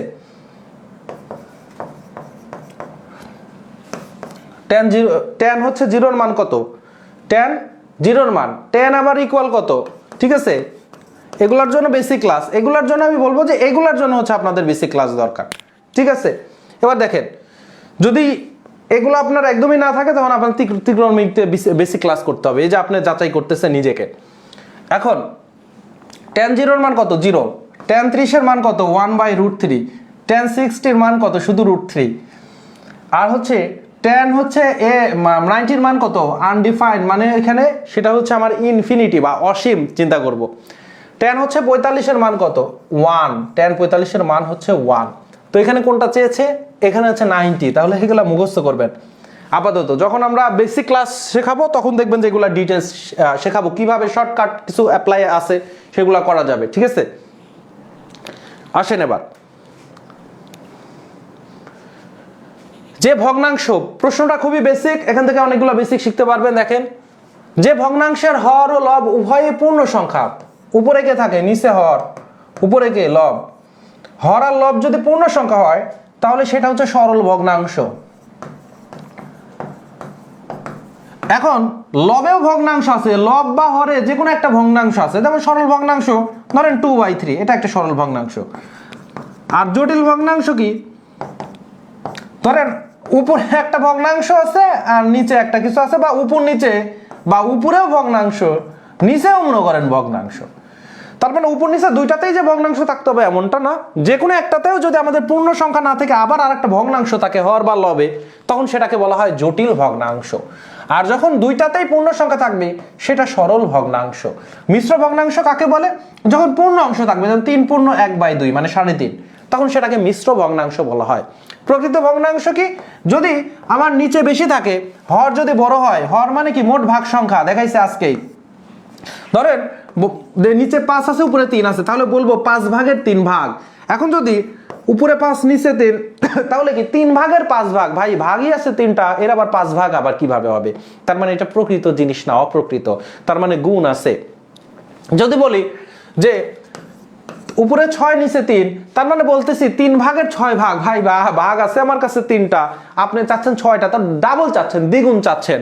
এই জন্যই দেখেন 3 দিয়ে একে কাটলে কত? 2 পাওয়া যায়, দ্বিগুণ। ডাবল জিনিস চাচ্ছে, একটা কিছু ডাবল জিনিস চাচ্ছি, তাহলে সেটাকে বলা হয় অপ্রকৃত ভগ্নাংশ। কোনটি সবচাইতে ছোট? ছোট বড়টা আমরা শিখেছি গত ক্লাসে, তারপরে আজকে আবারও শিখি। আমরা ক আর খ কে পাশাপাশি লিখবো, লিখে চোখ দিয়ে আগে দেখে আমরা আড়াআড়ি গুণ করব। 3 11 33, 11 দুগুণে 22, কোনটা বড়? 33 বড়, সো 22 ছোট। তাহলে এই অংশ এটা ছোট, ছোটটা বের করতে বলছে, তার মানে এই দুইটার মধ্যে 2/11 ছোট। তো এই দুইটা টেস্ট করে তো 2/11 ছোট বের করে ফেলছি। এবার এদের সাথে টেস্ট করি 2/13, তাহলে 13 দুগুণে 26, 11 দুগুণে 22, কোনটা ছোট হইছে? এইটা ছোট হইছে, 22 হচ্ছে লেস দেন। তার মানে এই দুইটার মধ্যে আবার এইটা ছোট পেলাম, 2 বাই হচ্ছে আমার 13। এখন এটা আমি তারপর এটার সাথে টেস্ট করব যে এই দুইটার মধ্যে আবার কে ছোট। তাহলে 15 দুগুণে 30, 4 13 কত 52, তাহলে কে 30 ছোট। তাহলে অবশ্যই 2 বাই 13 এটা সবার চাইতে ছোট। এই হচ্ছে 2 বাই 13 সবার চাইতে ছোট। এইভাবে আপনারা করতে হবে, ঠিক আছে। এইটা হচ্ছে করতে হবে বেসিক ক্লাস। হ্যাঁ, ওই যে ইউটিউবে পাবেন ইএম জব, আমাদের ইংলিশ মজারি জবের যে চ্যানেল ইএম জব, ঠিক আছে। ইএম জব চ্যানেলে যাবেন, সেখানে প্লেলিস্ট সাবস্ক্রাইব করবেন যে যাতে করে আপনি হচ্ছে রেগুলার যে আপডেট যে ভিডিওগুলো আপনার যেন টাইমলাইনে চলে যায়। ওকে, এবারে আসেন, বলছে 1 নটিক্যাল মাইল। গত ক্লাসে আমরা কিন্তু শিখেছি 1 মাইল ইকুয়াল কত। এই যে অনেকেই যারা মনে করেন যে আসলে বুঝতে পারেন যে আসলে কেমন লাভ হবে বুঝতে পারতেছেন না, তারা দেখেন 1 মাইল মানে কত, আমরা মানে অ্যাবসলিউট মাইল, যেটা সাধারণ মাইল। 1 মাইল মানে 1609 এত মিটার, তার মানে 1.609 এত কিলোমিটার। এবার 1 যদি আমাদের নটিক্যাল মাইল হয়, ঠিক আছে, 1 নটিক্যাল মাইল হয় যদি, তাহলে এটা কিন্তু মাইলের চাইতে আবার কিঞ্চিত বড় না, বেশ খানিকই বড়। এটা হচ্ছে আমার 1852 এত মিটার। তাহলে 1 নটিক্যাল মাইল ইকুয়াল এত মিটার। কিলোমিটারে গেলে কত হবে? কিলো মানে 1000, 1 কিলো মানে 1000 মিটার। সো 1000 দিয়ে ভাগ করলে 1.852 এত কিলোমিটার, কেএম। তাহলে 1 মাইল ইকুয়াল 1.609 কিলোমিটার, কেএম। আর 1 নটিক্যাল মাইল ইকুয়াল 1.852 মুখস্থ রাখবেন, ঠিক আছে। এবার যদি কি বলছে, 1 নটিক্যাল মাইল সমান কত মাইল, তাহলে এটা তো আমরা কিলোমিটারের হিসাব দেখলাম, কিন্তু বলছে মাইল। তো আপনি যদি এই দুইটার কম্পেয়ার করেন, তাহলে দেখেন 1 নটিক্যাল মাইল বড়, তাহলে 1 নটিক্যাল মাইল ইকুয়াল 1.15 মাইল, ঠিক আছে, 1.15 মাইল। এইটা হচ্ছে আমাদের কি 1 নটিক্যাল মাইল ইকুয়াল 1.15 মাইলস। ধৈর্য ধরতে হবে, মাইলস আসলেই কিন্তু আপনাদের ওই রবার্ট ফ্রস্টের and miles to go before I sleep and miles to go before I sleep, এইটা কি মনে হচ্ছে? যারা জব প্রার্থী, অবশ্যই জব প্রার্থীরা এটা পড়ে থাকে, কিন্তু জব প্রার্থী না হয়েও এইটা আসলে এই কবিতাটা সবারই পড়া উচিত। রবার্ট ফ্রস্টের stopping by woods on a snowy evening, class শেষ করে সবাই পড়বেন, এইটা আমার পক্ষ থেকে থাকলো, stopping by woods on a snowy evening, Robert Frost bye, ঠিক আছে। এই কবিতা থেকে শেখার অনেক কিছু আছে। এই যে আপনারা প্রস্তুতি নেন তো, কিন্তু দম ধরে রাখতে পারেন না। শুরু হয়েছে ক্লাস 2, সংখ্যা হয়তো কমতে একটা সময় লাস্টের দিকে যে কয়জন আপনারা থাকবেন, ঠিক আছে, কারণ নিজেই তো আপনি একটা রুটিনে থাকতে পারেন না, রুটিনে থেকে আপনি অভ্যস্ত না। আচ্ছা, ওকে, এবার বলতেছে গড় মান। গড় দেখেন, গড় ইংরেজিতে যেটা অ্যাভারেজ মানে সমষ্টি, নিচে হচ্ছে আইটেম সংখ্যা, সমষ্টি, আর নিচে হচ্ছে আইটেম সংখ্যা, মোট কয়টা আইটেমের গড় বের করবো সেটা। তাহলে এখন আমরা যদি সমষ্টি ধরেন, সমষ্টি যদি বের করতে যাই, সমষ্টি এস, তাহলে এই আইটেম আর গড় গুণ হয়ে যাবে, তার মানে গড় গুণন আইটেম সংখ্যা। তো কি বলতেছে প্রশ্নটা আগে একটু পড়েন, যেহেতু গড়ের বেসিকটা লিখলাম, 4 6 7 আর এক্স কয়টা? 4টা। এর গড় মান হচ্ছে আমার কত? 5.5। তাহলে গড় হচ্ছে 5.5। এর হচ্ছে এখন সংখ্যা হচ্ছে 4, তাহলে সমষ্টিকে এস দ্বারা প্রকাশ করলাম। এক্স এর মান কত? এক্স এর মান তো দেওয়া নাই, তাহলে সমষ্টি এক্স ইকুয়াল গড় হচ্ছে 5.5, আইটেম হচ্ছে 4, তাহলে 4 5 20 আর 0.5 মানে 0.5 মানে কিন্তু হাফ, তাহলে 4 এর হাফ হচ্ছে 2, তাহলে 22, ঠিক আছে। তাহলে কত হচ্ছে আমার? 22।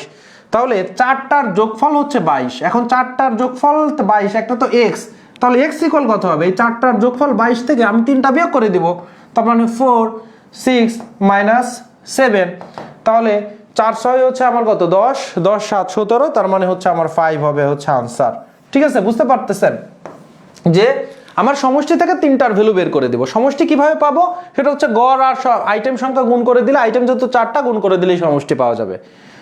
এবারে আসেন, এই যে উৎপাদক সমূহ কোনটি, উৎপাদকের বিশ্লেষণের জন্য কি করতে হবে, a স্কয়ার মাইনাস, আজকেই করছি 2টা 6, আমার যেটা কনস্ট্যান্ট আছে সেইটাকে আমি গুণ করতে পারি, মানে উৎপাদকের গুণ আকারে কিভাবে, গুণনীয়কের গুণফল আকারে লিখতে পারি কিভাবে। 6কে আমরা জানি 6 একে 6, 3 দুগুণে 6, ঠিক আছে, 3 দুগুণে 6, 6 একে 6, এছাড়া কিন্তু আর করতে পারি না।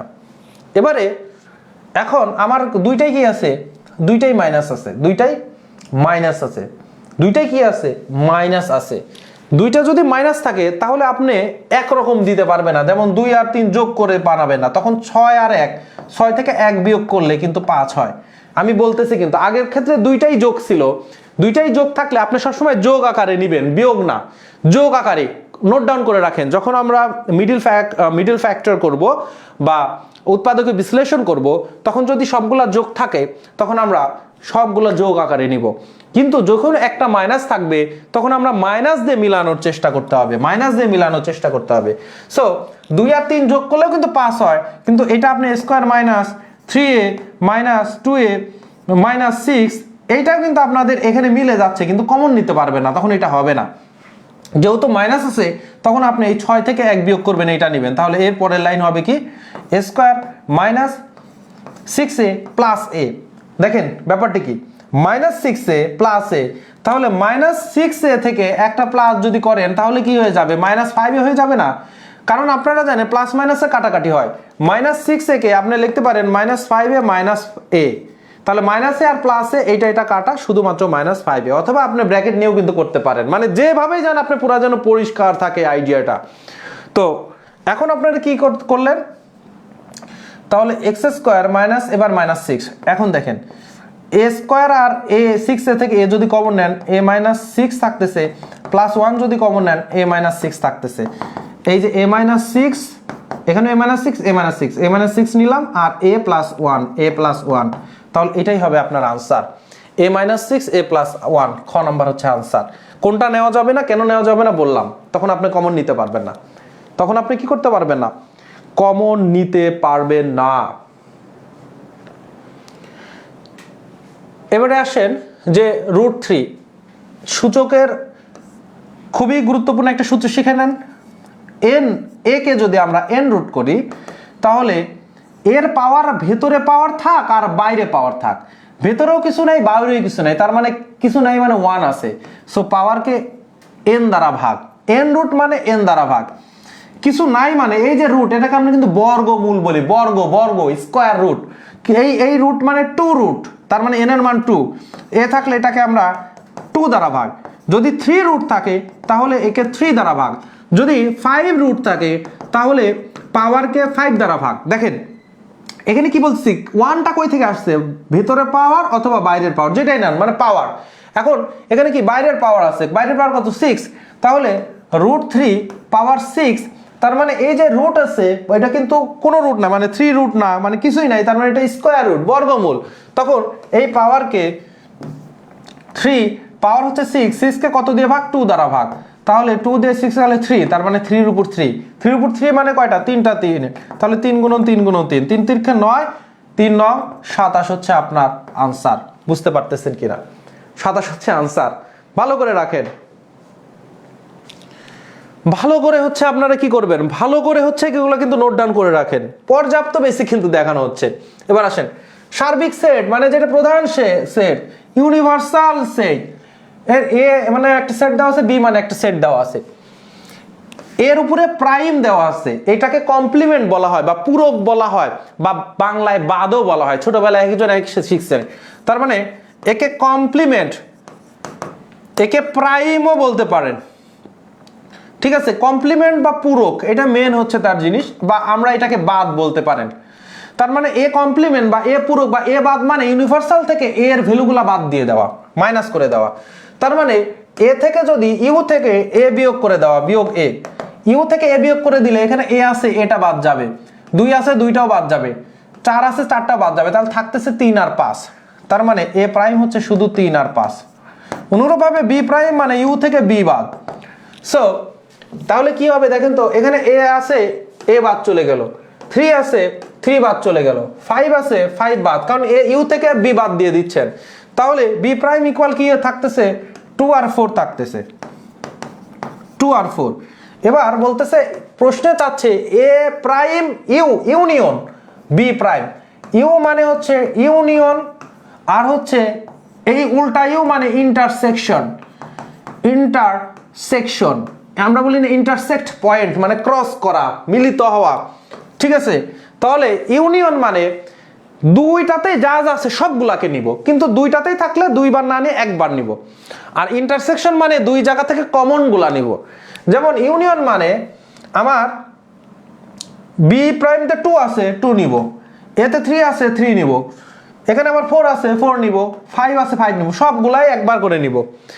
আর যদি ইন্টারসেকশন বের করতে বলতো এ আর বি প্রাইম, একটু দেখেন তো যে এ প্রাইম আর বি প্রাইমের মধ্যে কোনো কি কমন আছে? এখানে 3 আর 4, এখানে 2 আর 3 আর 5, 2 আর হচ্ছে 4, তাহলে তখন এইটা ফাঁকা সেট। ফাঁকা সেট প্রকাশ করার নিয়ম কয়টা? 2টা, গত ক্লাসে বলেছি একটার ব্যাখ্যাতে। সো একটা এরকম ফাঁকা লিখতে পারেন, সেকেন্ড ব্র্যাকেটের ভিতরে ফাঁকা, আর অথবা আমার ফাঁকা, ঠিক আছে। তাহলে আনসার কত হবে? 2, 3, 4, 5। নোট ডাউন করে রাখেন, এগুলা অনেক তথ্য শিখতেছেন।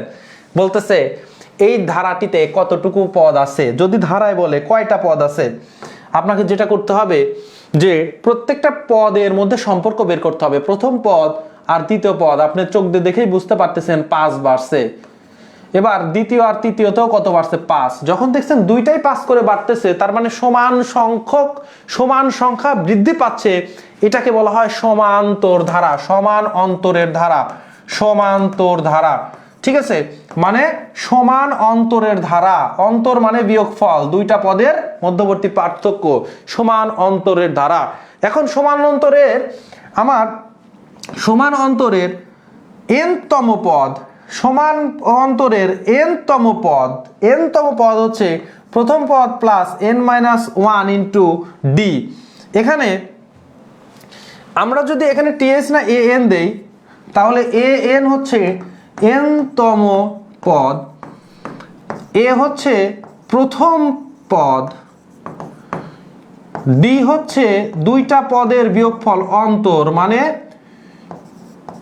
পরপর দুইটি পদের বিয়োগফল বা পার্থক্য, ঠিক আছে। আর n হচ্ছে আমার পদ সংখ্যা। তো এখানে কিন্তু পদ সংখ্যাই চেয়েছে, কি চাইছে? কতগুলা পদ আছে। তাহলে এখান থেকে আমরা a কে এই পাশে নিয়ে আসলে an-a equal n-1 into D. এবার এই ডিটা এই ডান পাশে গুণ আকারে আছে, বাম পাশে নিয়ে আসলে ভাগ আকারে চলে যাবে। সো ডিটা ভাগ আকারে হয়ে গেল n-1। এবার দেখেন তো এই nটা ডান পাশে -1 আছে n এর সাথে, এটাকে এই পাশে নিয়ে আসলে +1 হয়ে যাবে। সো an-a d এই +1, এটাই কিন্তু n এর সূত্র আকারে বাজারে আবার কি ছেড়ে দেওয়া হয়েছে বইগুলাতে। কি দেওয়া আছে? n ইকুয়াল পদ সংখ্যা, এটা দেখেন কি শেষতম পদ না, সবার শেষ পদ না, এটাকে সরাসরি শেষ পদ, মাইনাস এটা হচ্ছে কি প্রথম পদ, ডিভাইডেড বাই কি অন্তর ডি, আর যোগ হচ্ছে 1, ঠিক আছে। তো শেষ পদ কি আছে? শেষ পদ দেওয়া আছে 140, প্রথম পদ কত দেওয়া আছে? 20, অন্তর কত দেওয়া আছে? অন্তর দেওয়া আছে 5, যোগ হচ্ছে 1। 140 থেকে 20 বিয়োগ করলে 120 থাকে, 5 যোগ হচ্ছে 1, তাহলে 5 দুগুণে 10, 4 5 20 যোগ 1, তাহলে হচ্ছে আমার কত? 25, ঠিক আছে। এটা 1 বাংলায় দেই, যেহেতু সবগুলা বাংলা ইউজ করতেছি, তাহলে 25টা হচ্ছে আমার কি পদ আছে। পদ আছে কত? পদ আছে হচ্ছে 25টা। বুঝতে পেরেছেন? তাহলে লিখে নেন। বুঝতে পেরেছেন? খ নাম্বার আপনারা অনেকেই দাগিয়েছেন 24টা, না সরি 24টা কি করে হইলো? 24টা কি করে হয়েছে বলেন তো? নোট ডাউন করে রাখেন যাদের ভুল হয়েছে, ভাই দ্বিতীয়বার জীবনে যেন ভুল না হয়, ঠিক আছে। মানুষের আমাদের নমনীয় হইতে হয়, আমাদের অন্যদের সাথে নমনীয় হইতে হয়, কিন্তু যখন আমাদের ব্যাটেল ফিল্ডে আসে, তার মানে যখন যুদ্ধক্ষেত্রে আসে, তখন তো আমরা যুদ্ধ করি না, আমাদের যুদ্ধই কয়েকটা জায়গাতে হয়, সেটা হচ্ছে তর্ক যুদ্ধ আর হচ্ছে পরীক্ষার যুদ্ধ, ঠিক আছে। তর্ক যুদ্ধ আমরা যেখানে বসি সেখানে বিভিন্ন আলাপ নিয়ে করি, ফাও আলাপ নিয়েও তর্কে যুক্ত হই, এগুলো আসলে কোনো মিনিংলেস। অনেক সময় গঠনমূলক তর্ক হতে পারে, কিন্তু আমরা যে যুদ্ধ করি আমরা তো আসলে আগের যুগের মতো না যে আসলে তরোয়াল দিয়ে বা রাষ্ট্রের প্রয়োজনে সবাই যুদ্ধ করতেছে। আমরা যুদ্ধ, আল্লাহ রহমত, অশেষ রহমত যে আমাদের দেশ মানে স্টেবল, তো সেই জায়গাতে আমাদের যুদ্ধ হয় ভর্তি যুদ্ধে। তো যে যুদ্ধই হোক না কেন, আমাদের কখনো যুদ্ধ যদি জড়াইয়ে ফেলি, আপনাকে হইতে হয় চরম জেদি, ঠিক আছে? এবং যে ভুলটা একবার হবে এইটা যেন দ্বিতীয়বার আর না হয়। এবং দ্বিতীয়বার একই ভুল দ্বিতীয়বার করে বা বারবার করে যাদের ব্যক্তিত্ব নাই, ঠিক আছে? এটা হয়তো অনেকে আপনারা মনে করতে পারেন যে আমি মনোযোগ দেই না জন্য। কেন মনোযোগ দিবেন না? যদি আপনি শিখতে চান তাহলে ভালো করেই শেখেন, আর না হলে দরকার নাই। অন্য কাজ করলেও দেখবেন যে লাইফ গুছাই ফেলতে পারবেন। চাকরি যে পেতে হবে ব্যাপারটা এরকম না। কিন্তু যদি আপনি মনে করেন যে আপনাকে চাকরি পেতে হবে, তাহলে আপনাকে প্রস্তুতিটাও কিন্তু ওই যুদ্ধক্ষেত্র হিসেবেই নিতে হবে। এবং যে জিনিসটা, যে ভুলটা একবার করবেন ওইটা যেন বারবার না হয়। তো এইটা যারা ভুল করছেন, জীবনে যেন না হয়, ভুল জীবনে যেন না হয়। কারণ দেখেন, এন তম পদ, প্রথম পদ আমিও বলেছি সূত্র হচ্ছে এইটা। এখান থেকে আমি দেখিয়েছি যে কিভাবে সূত্রটা আসলো এন। তো আর যদি শর্টে একদম মুখস্থ করতে চান, এন ইকুয়াল শেষ পদ মাইনাস প্রথম পদ ডিভাইডেড বাই অন্তর, ডি হচ্ছে অন্তর প্লাস 1। ওকে, এবার আসেন, একটি পেন্সিল 1.25 টাকায় কিনে 1.30 টাকায় বিক্রয় করা হলে শতকরা কত টাকা লাভ? শতকরা লাভ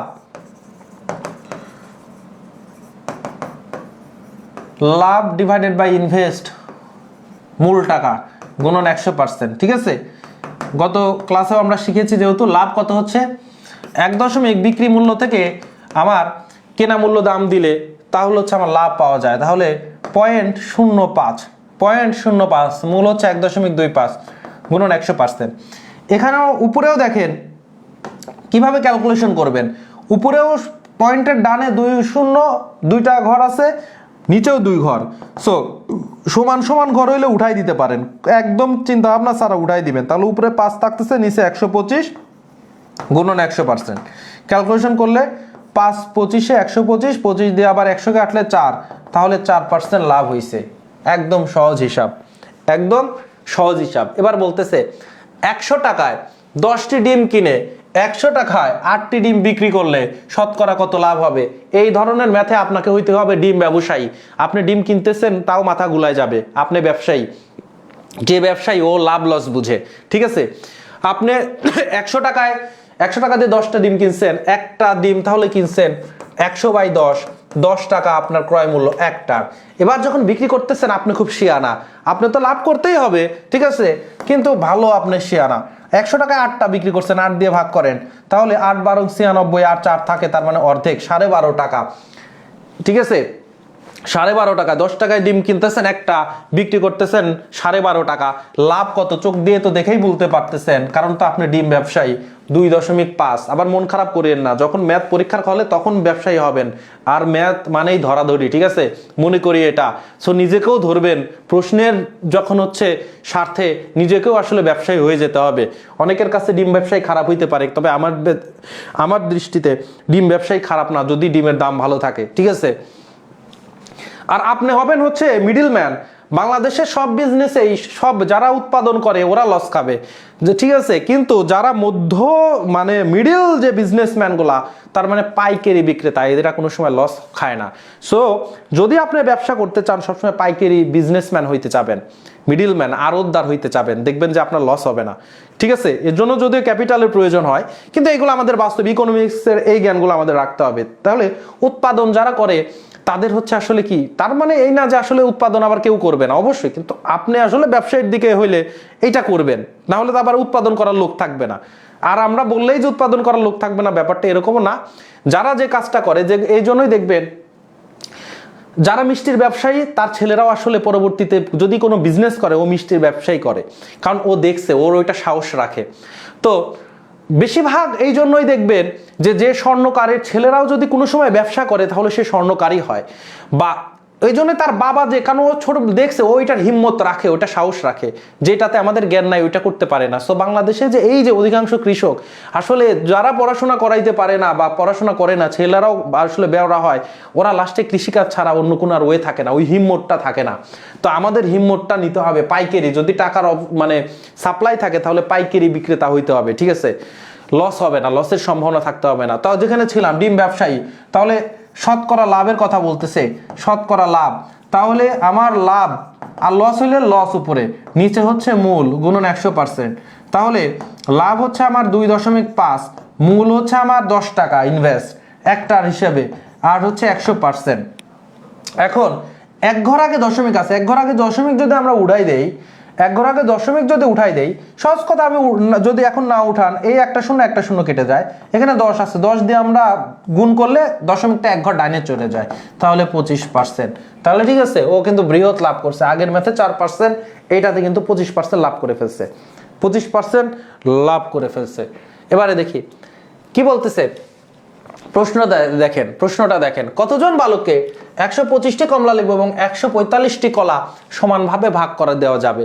এটার অপশনের দিকে তাকাইলে সমানভাবে ভাগ করে দেওয়া যাবে, ঠিক আছে। এটা যদি সমান ভাগে ভাগ করা যাবে কখন, যখন ওই সংখ্যা দ্বারা দুইটা সংখ্যাকেই ভাগ করতে পারবো, তখন আমার সমানভাবে ভাগ করা যাবে। তো লাস্টে 5 থাকা মানে 5 দিয়ে ভাগ যায়, লাস্টে 5 থাকা মানে সংখ্যাটা কি কত দ্বারা ভাগ যাবে, 5 দিয়ে যাবে। তাহলে অপশনগুলো দেখে আমরা বুঝতে পারতেছি অপশন হবে কি, ক নাম্বার 5 হবে। তবে এ জাতীয় ম্যাথের জন্য আমাদের যেটা করতে হবে, গসাগু বের করতে হবে, গসাগু বের করতে হবে। কি বের করতে হবে? গসাগু বের করতে হবে, গসাগু, ঠিক আছে। তো আমাদের যেটা করতে হবে, সমান ভাগে ভাগ যখন করবেন, তার মানে উভয় সংখ্যা দ্বারাই বিভাজ্য হওয়া লাগবে, ভাগ করা যাইতে হবে, তাহলেই এইটা সম্ভব। এবার দেখেন বলতেছে নিচের কোন সংখ্যাটি 3 ও 7 উভয় দ্বারাই নিঃশেষে বিভাজ্য। নিঃশেষে বিভাজ্য মানে ভাগ করলে ভাগশেষ থাকবে না, ভাগশেষ শূন্য হবে, ভাগশেষ ইকুয়াল শূন্য হবে, তার মানে ভাগ করা যাবে, ভাগ করা যাবে, তার মানে সেটা নিঃশেষে বিভাজ্য। নিচের কোন সংখ্যাটি 3 ও 7 3 দ্বারাও ভাগ করা যাবে, 7 দ্বারাও ভাগ করা যাবে, তার মানে 3 আর 7 দুইটার গুণফল, সংখ্যাটা আসলে 21 দিয়ে ভাগ করা যাবে। সংখ্যাটা কত দিয়ে ভাগ করা যাবে? 21 দিয়ে ভাগ করা যাবে। দেখবেন এটাও ভাগ করা যায় না 21 দিয়ে, এটাও ভাগ করা যায় না 21 দিয়ে, এটাও ভাগ করা যাবে না, ভাগ করা যায় না। এখন কথা, আমরা এটা কিভাবে বের করব? এত বসে বসে কি ভাগ করব না? ওয়ে আছে কিছু, ওয়ে আছে। কোন সংখ্যা 3 দিয়ে বিভাজ্য কিনা, 3 দিয়ে বিভাজ্য কিনা এটা বের করার ওয়েটা কি, 3 দ্বারা বিভাজ্য কিনা এইটা আমরা বের করতে পারি কিভাবে? সেটা হচ্ছে ওই সংখ্যা, একটা সংখ্যা ধরেন সংখ্যা 303, প্রত্যেকটা অঙ্ক যোগ করে ফেলতে হবে। 303 যোগ করলে হয় 6, 6কে ওই যোগফলকে যদি আমার 3 দিয়ে ভাগ যায়, তাহলে সংখ্যাটা 3 দিয়ে ভাগ করা যায়। যেমন 303 এ 3 দ্বারা বিভাজ্য, 341, তাহলে 3 4 7 1 8, এ 3 দ্বারা বিভাজ্য যাবে না, মানে 3 দ্বারা নট কেটে দিলাম, এ যাবে না। এ 3 9 9 18 আর 3 21, তাহলে এখানে কত হচ্ছে 21, 21কে 3 7 21, তার মানে অবশ্যই কত দিয়ে ভাগ যাবে? 3 দিয়ে ভাগ যাবে, বিভাজ্য। এবার 4 6 10, 3 দিয়ে ভাগ যাবে না। তাহলে আমার কিন্তু কোনটা যায় নাই, এটা যায় নাই, এটা গেছে, এটা যাবে, তার উত্তর হয় ক হবে আর গ হবে। কারণ 341 তো 3 দিয়ে ভাগ যায় না, 341 3 দিয়ে ভাগ যায় না, আবার 406ও 3 দিয়ে ভাগ যায় না। সিস্টেমটা কি, প্রত্যেকটা অঙ্ক যোগ করে দিয়ে যোগফল যদি 3 দিয়ে ভাগ যায় 3 দিয়ে বিভাজ্য। এখন আমাকে 3 দিয়েও যাইতে হবে, 7 দিয়েও যাইতে হবে, 7 দিয়ে চেক করার উপায় কি? 7 দিয়ে চেক করার উপায় কি? 7 দিয়ে চেক করার উপায় হচ্ছে, আমি দেখাচ্ছি। সবার লাস্টের অঙ্কটা কত? লাস্টের অঙ্কটা 3 এর ডাবল নিতে হবে, তাহলে 3 দুগুণে 6, তার লাস্টের অঙ্ক ডাবল নিতে হবে। এবার এই ডাবলটা, এই লাস্টের অঙ্ক বাদ দিলে থাকতেছে 30 থেকে বিয়োগ দিতে হবে। 30 থেকে কি করে দিতে হবে? বিয়োগ দিয়ে দিতে হবে। তাহলে 30 থেকে যদি আমরা 6 বিয়োগ দেই, থাকতেছে 24। একে দেখতে হবে এইটা 7 দিয়ে ভাগ যায় কিনা, এইটা 7 দিয়ে ভাগ যায় কিনা। এই যে ছোট হইলো, এখন তো মুখে মুখে করতে, আর ওগুলো তো মুখে মুখেই করা যায়। কিভাবে? 3 দুগুণে 6, 30 থেকে 6 বিয়োগ দিলে 24, 24 কি 7 দিয়ে ভাগ যায় না? যায় না। 3 7 21, 4 7 28। সো এইটা আসলে কি 7 দ্বারা ভাগ যায় না, তাহলে অপশন অবশ্যই গ হবে, চোখ বন্ধ করে বলে দেওয়া যায়। এখন আমরা একটু চেক করে দেখি অবশ্যই গ কি না। তাহলে 3 দিয়ে তো ভাগ যাচ্ছে, এবার 34 1, সরি এটা তো আগেই বাদ ছিল, 3 9 9, 3 9 9। এবার লাস্টেরটা কত? লাস্টেরটা হচ্ছে 9, তাহলে 9কে ডাবল করলে 9 দুগুণে 18, তাহলে 9 বাদ দিয়ে দিলাম, 39 থেকে 18 বিয়োগ করে দিব, তার মানে 1 2 21, 21কে আমরা 7 দিয়ে ভাগ করতে পারি, 3 7 21। সো এই গ নাম্বারটা ভাগ চলে যাচ্ছে। তাহলে আজকের ক্লাসে কিন্তু যে নতুন মানে এই যে বিভাজ্য এটা বের করতে পারলেন না, আরো সবগুলাই বিভাজ্য আছে, কিন্তু আজকের ক্লাস থেকে দুইটা নোট ডাউন করে রাখেন। নাম্বার 1, 3 দ্বারা বিভাজ্য। কোন সংখ্যা 3 দ্বারা বিভাজ্য হবে যদি ওই সংখ্যার প্রত্যেকটা অঙ্কর যোগফল 3 দ্বারা বিভাজ্য হয়। কোন সংখ্যা 7 দ্বারা বিভাজ্য হবে যদি তার লাস্ট যে অঙ্ক মানে একক স্থানীয় যে অঙ্ক, সর্বডানে যে অঙ্কটা আছে তাকে দ্বিগুণ করে ওই অঙ্ক বাদ দিয়ে যে সংখ্যা অবশিষ্ট থাকে সেটা থেকে বিয়োগ করে দিলে ওই বিয়োগফলকে যদি 7 দ্বারা ভাগ যায় তাহলে আমার সংখ্যাটা 3 দ্বারা বিভাজ্য হবে। নোট ডাউন করে রাখেন, খুবই গুরুত্বপূর্ণ।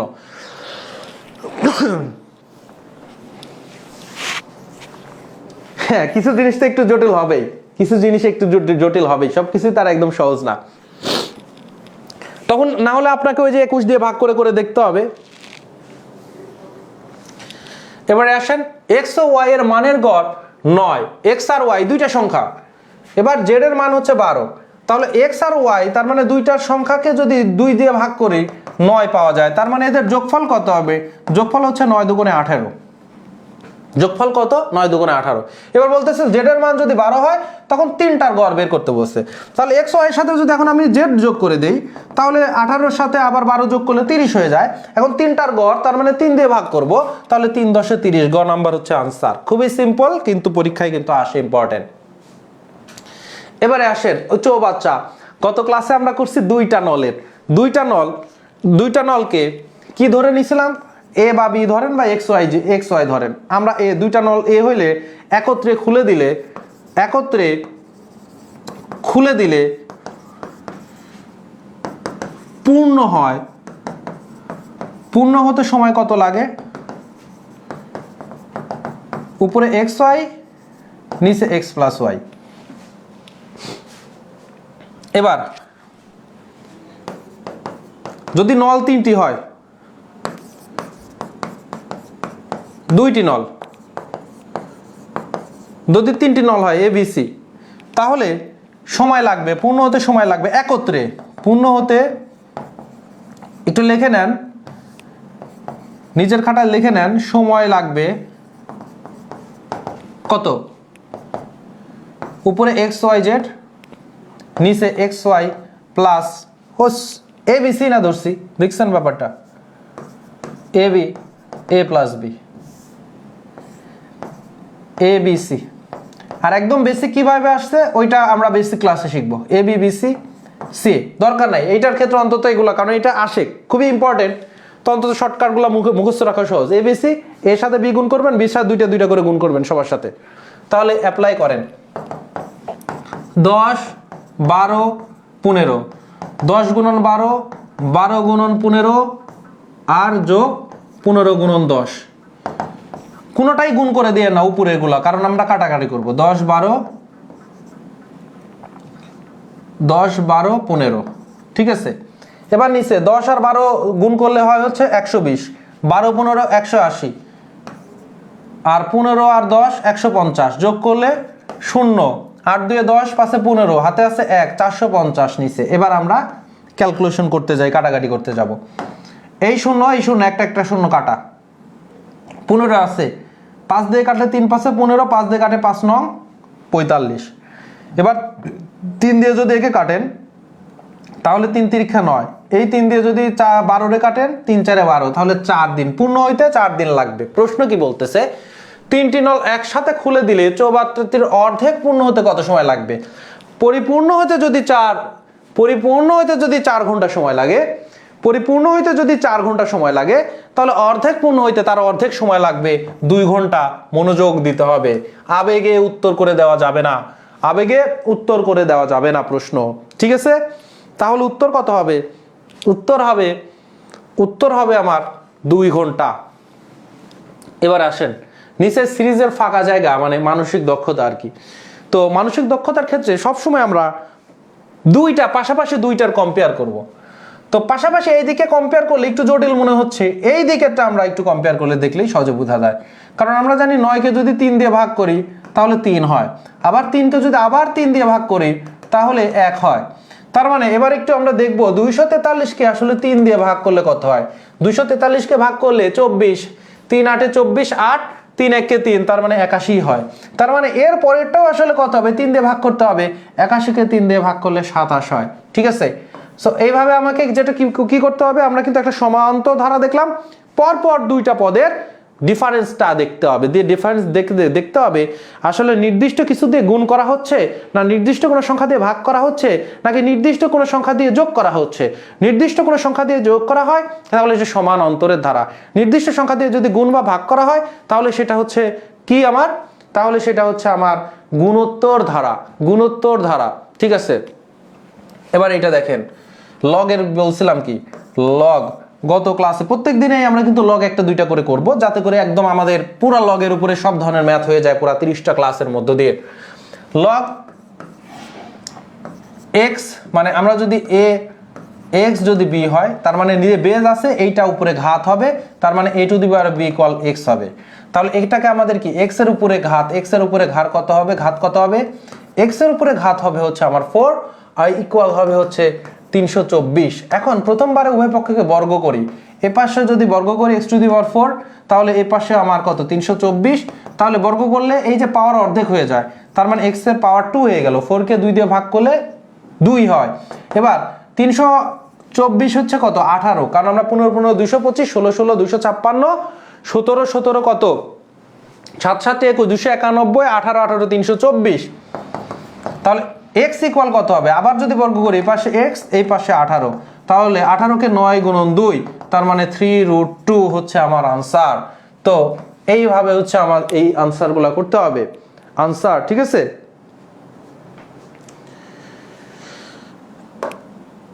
এবারে দেখেন সমীকরণ, সমীকরণ সমীকরণ মূল শূন্য শূন্য। আজকে যেটা শেখাবো সেটা হচ্ছে মূল বিন্দুগামী। দেখেন তো 0 0 মানে মূল বিন্দু, তার মানে একটা বিন্দু 0 0 আর একটা ধরেন 3 3 এখানে আছে। তাহলে আমরা যদি এইটার যদি 3 3 এই মূল বিন্দু থেকে এটা যদি স্ট্রেট লাইন, তাহলে মূল বিন্দুগামী সরলরেখা, মূল বিন্দুগামী লিখে নেন, মূল বিন্দুগামী, তার মানে একটা যদি আমার পয়েন্ট 0 0 হয় তাহলে মূল বিন্দুগামী রেখার সমীকরণ, রেখার সমীকরণ, রেখার সমীকরণ কি হবে, সমীকরণ হবে, রেখার সমীকরণ হবে y equal mx, y equal mx, m হচ্ছে আমার কি স্লপ, এই বাংলায় যেটাকে বলা হয় ঢাল, কতটুকু হেলে থাকবে এই কোণের ট্যানজেন্টের মান, m ইকুয়াল আসলে ট্যান থিটা, এই যে এই কোণটা যদি থিটা হয় তাহলে ট্যান থিটার মান। এটা আসলে m ইকুয়াল হচ্ছে y অক্ষের পরিবর্তন y2 minus y1 x2 minus x1, তার মানে লিখতে পারেন y অক্ষের পরিবর্তন। ওই y কে আবার কি বলা হয়, কোটি, ভুজ আর কোটি, তাহলে কোটিদ্বয়ের পরিবর্তন ডিভাইডেড বাই ভুজের পরিবর্তন। ঠিক আছে, সো ওই দিকে এত কিছু আপনার মাথায় না থাকলে শুরুতে বলতে পারেন y অক্ষের পরিবর্তন, y মানে উপর দিক যেগুলা পরেরটা যেটা থাকে, ঠিক আছে, ডিভাইডেড বাই x অক্ষের পরিবর্তন। তাহলে y এর পরিবর্তন 3 - 2, x এর পরিবর্তন কত 3 - 0, 3 - 0 3 - 0, 3 আর 3 কাটা, তার মানে 3/3 ইকুয়াল কত 1। তাহলে y ইকুয়াল কত হচ্ছে আমাদের, y ইকুয়াল কত হচ্ছে দেখেন, তাহলে y ইকুয়াল হচ্ছে আমার x, y ইকুয়াল হচ্ছে আমার x, ক নাম্বার হচ্ছে আমার আনসার, ক নাম্বার হচ্ছে আমার আনসার। ঠিক আছে, তাহলে মূল বিন্দুগামী লেখার সমীকরণ y ইকুয়াল mx, m হচ্ছে আমার ঢাল স্লপ। ঠিক আছে, তাহলে স্লপ অফ স্ট্রেট লাইন যে সরল রেখা, m হচ্ছে আমার কত, m হচ্ছে আমার y অক্ষের পরিবর্তন y2 মাইনাস x2, তাহলে এইটা আমরা বের করলাম, আশা করি ভুল হবে না। 68 নাম্বার লাস্ট, আর দুইটা আছে, আর দুইটা আছে। ঠিক আছে, আর দুইটা, এটা হচ্ছে সেকেন্ড লাস্ট। দেখেন ধারা বলতেছে অনুক্রমটি, অনুক্রম মানে ধারা পরবর্তী সংখ্যাটি কত, অনুক্রম মানে ধারা পরবর্তী সংখ্যা কত, তাহলে 1, 1 এর পরে 4, তারপরে 9, তারপরে 16, 25, এটা দেখলেই আপনার চোখ দিয়ে চলে আসবে। কারণ দেখেন 1 এর উপরে স্কোয়ার করলে 1 হয়, 2 এর উপর স্কোয়ার করলে 4 হয়, 3 এর উপর স্কোয়ার করলে 9 হয়, 4 এর উপর স্কোয়ার করলে 16 হয়, 5 এর উপর স্কোয়ার করলে 25 হয়। তার মানে প্রত্যেকটা পরপর স্বাভাবিক সংখ্যাগুলোর উপর স্কোয়ার, তারপরেরটা 6 এর উপর স্কোয়ার হবে 36। এটা তো আপনারা বুঝতেই পারতেছেন, খ নাম্বার হচ্ছে আনসার। লাস্ট প্রশ্ন, লাস্ট প্রশ্ন 48তম বিসিএস এর লাস্ট হচ্ছে প্রশ্ন,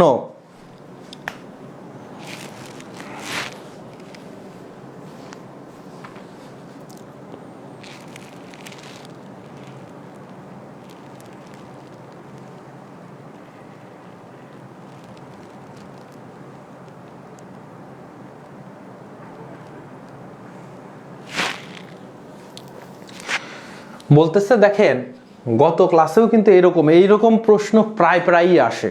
সো আপনাকে যখনই এই জিনিসগুলো দেওয়া থাকবে, হয় দেওয়া থাকবে দেখবেন এর মান 1, আলফাবেট কয়টা 26টা, এর মান 1, তখন জেড এর মান তাহলে কত হবে 26, মানে এ বি সি এক এক করে করে বাড়বে। অথবা আপনাকে হইতে পারে এর মানই আসলে 26 দিয়ে শুরু হয়েছে আর জেড এর মানই একদম এক এক করে কমতে কমতে একে যাচ্ছে, এই দুইটার মধ্যে যে কোনো একটা মিলে যাবে। অথবা অন্য কিছু হইতে পারে, যেমন এর মান 1, বি এর মান 5, সি এর মান 10, তার মানে প্রত্যেকটার মান 5 করে করে বাড়তেছে, এরকম হইতে পারে।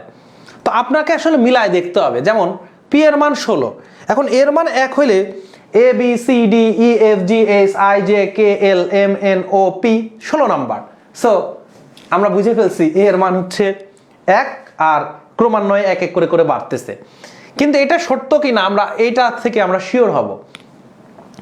তাহলে P O P Q R S টি, টি টি হচ্ছে 20তম, তাহলে এই অনুযায়ী টি হচ্ছে আমার 20তম লেটার, এ হচ্ছে আমার 1তম লেটার আর পি হচ্ছে 16তম লেটার বলাই তো আছে। তার মানে টি এ পি সবগুলা যদি যোগ করে দিই 20 1 21 তাহলে হয় 37, মিলে গেছে। তার মানে আমাদের উত্তর হয়ে গেছে। এখন বলছে কাপ ইকুয়াল কত, তাহলে সি হচ্ছে 3 নাম্বার, ইউ হচ্ছে তাহলে কত P, O P Q R S T U U তার মানে 21 নাম্বার, পি হচ্ছে 16, তাহলে 21 আর 3 24 আর যোগ করলে কত 40 হচ্ছে আনসার। তাহলে খুবই সহজ কিন্তু, ঠিক আছে। আপনাদেরকে বলে দিলাম কি ধরনের ভাবে আসতে পারে।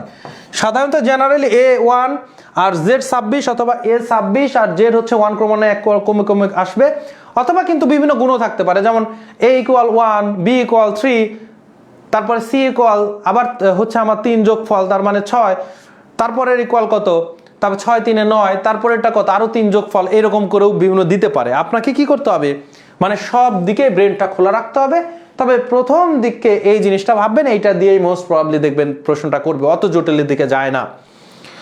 সো আজকের ক্লাস এতটুকুই থাকতেছে। আপনারা গত ক্লাসে বলতেছিলেন যে বলা জোরে হয়ে যাচ্ছে, এই জন্য কিন্তু আজকের ক্লাস কিন্তু একটু লেন্দি হয়েছে। এখন আপনারা ডিসাইড করতে পারেন যে ক্লিয়ারলি আগের দিনও বুঝতে পারতেছেন কিনা। এই জন্য আজকে কিন্তু একটু ধীরে বলাতে সময়টা ডিউরেশনটা একটু বেড়ে গেছে। ডিউরেশনটা কি হয়েছে, একটু বেড়ে গেছে। কতটুকু উপকৃত হচ্ছেন না হচ্ছেন এটা কিন্তু আমাদেরকে জানাবেন, মতামত দিবেন যে কি অবস্থা, আপনার অগ্রগতি কতটুকু, আপনি কি আমাদের থিমটা ধরতে পারতেছেন কিনা। আমরা অবশ্যই কিন্তু মানে এরকম না যে অগোছালো ভাবে আগাচ্ছি, গোছানো ভাবে আগাচ্ছি, কিন্তু ওই যে বলে না এই লাইনেই আপনাকে যেতে হবে। তার মানে আমরা যেভাবে প্রস্তুতি নেওয়া হয় আপনি এইভাবে প্রস্তুতি নিয়ে দেখেন, তারপরে আপনি রেজাল্টটা পান কিনা ওইটা দেখবেন। কিন্তু আপনি যদি এরকম হয় এক প্ল্যাটফর্মে একরকম আপনি করতেছেন, মানে খালি প্ল্যাটফর্ম থেকে প্ল্যাটফর্ম ঘুরে বেড়ান, তাহলে লাভ হবে না। আপনার যদি অন্য প্ল্যাটফর্ম ভালো লাগে আপনি ওই প্ল্যাটফর্মেই করেন, একটা প্ল্যাটফর্মেরকেই শতভাগ মেনে চলার চেষ্টা করেন, কারণ ওয়ে অনেকগুলো আছে, এর মধ্যে কম বেশি আছে। সো একটু ভালো কৌশলে গেলে সহজে আপনি ভালো কিছু করতে পারবেন। কৌশলটা তুলনামূলক যদি একটু দুর্বল হয় তাহলে আপনার স্ট্রাগলটা বেড়ে যাবে। ওইটাতে যে সফলতা নাই তা না, আমাদের এইটাতেই যে একমাত্র সফলতা তা না।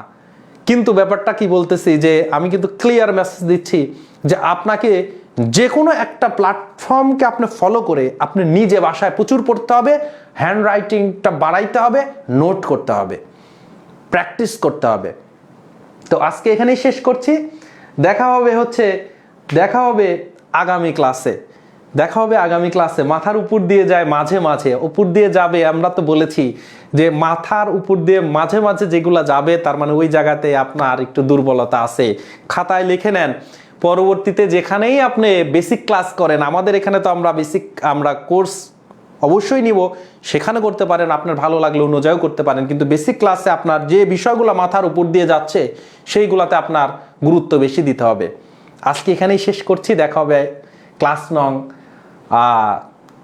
3-তে, মানে 3 নং ক্লাসে, যেখানে আমরা আলোচনা করব 71 থেকে 105তম প্রশ্ন। আসসালামু আলাইকুম রহমতুল্লাহ।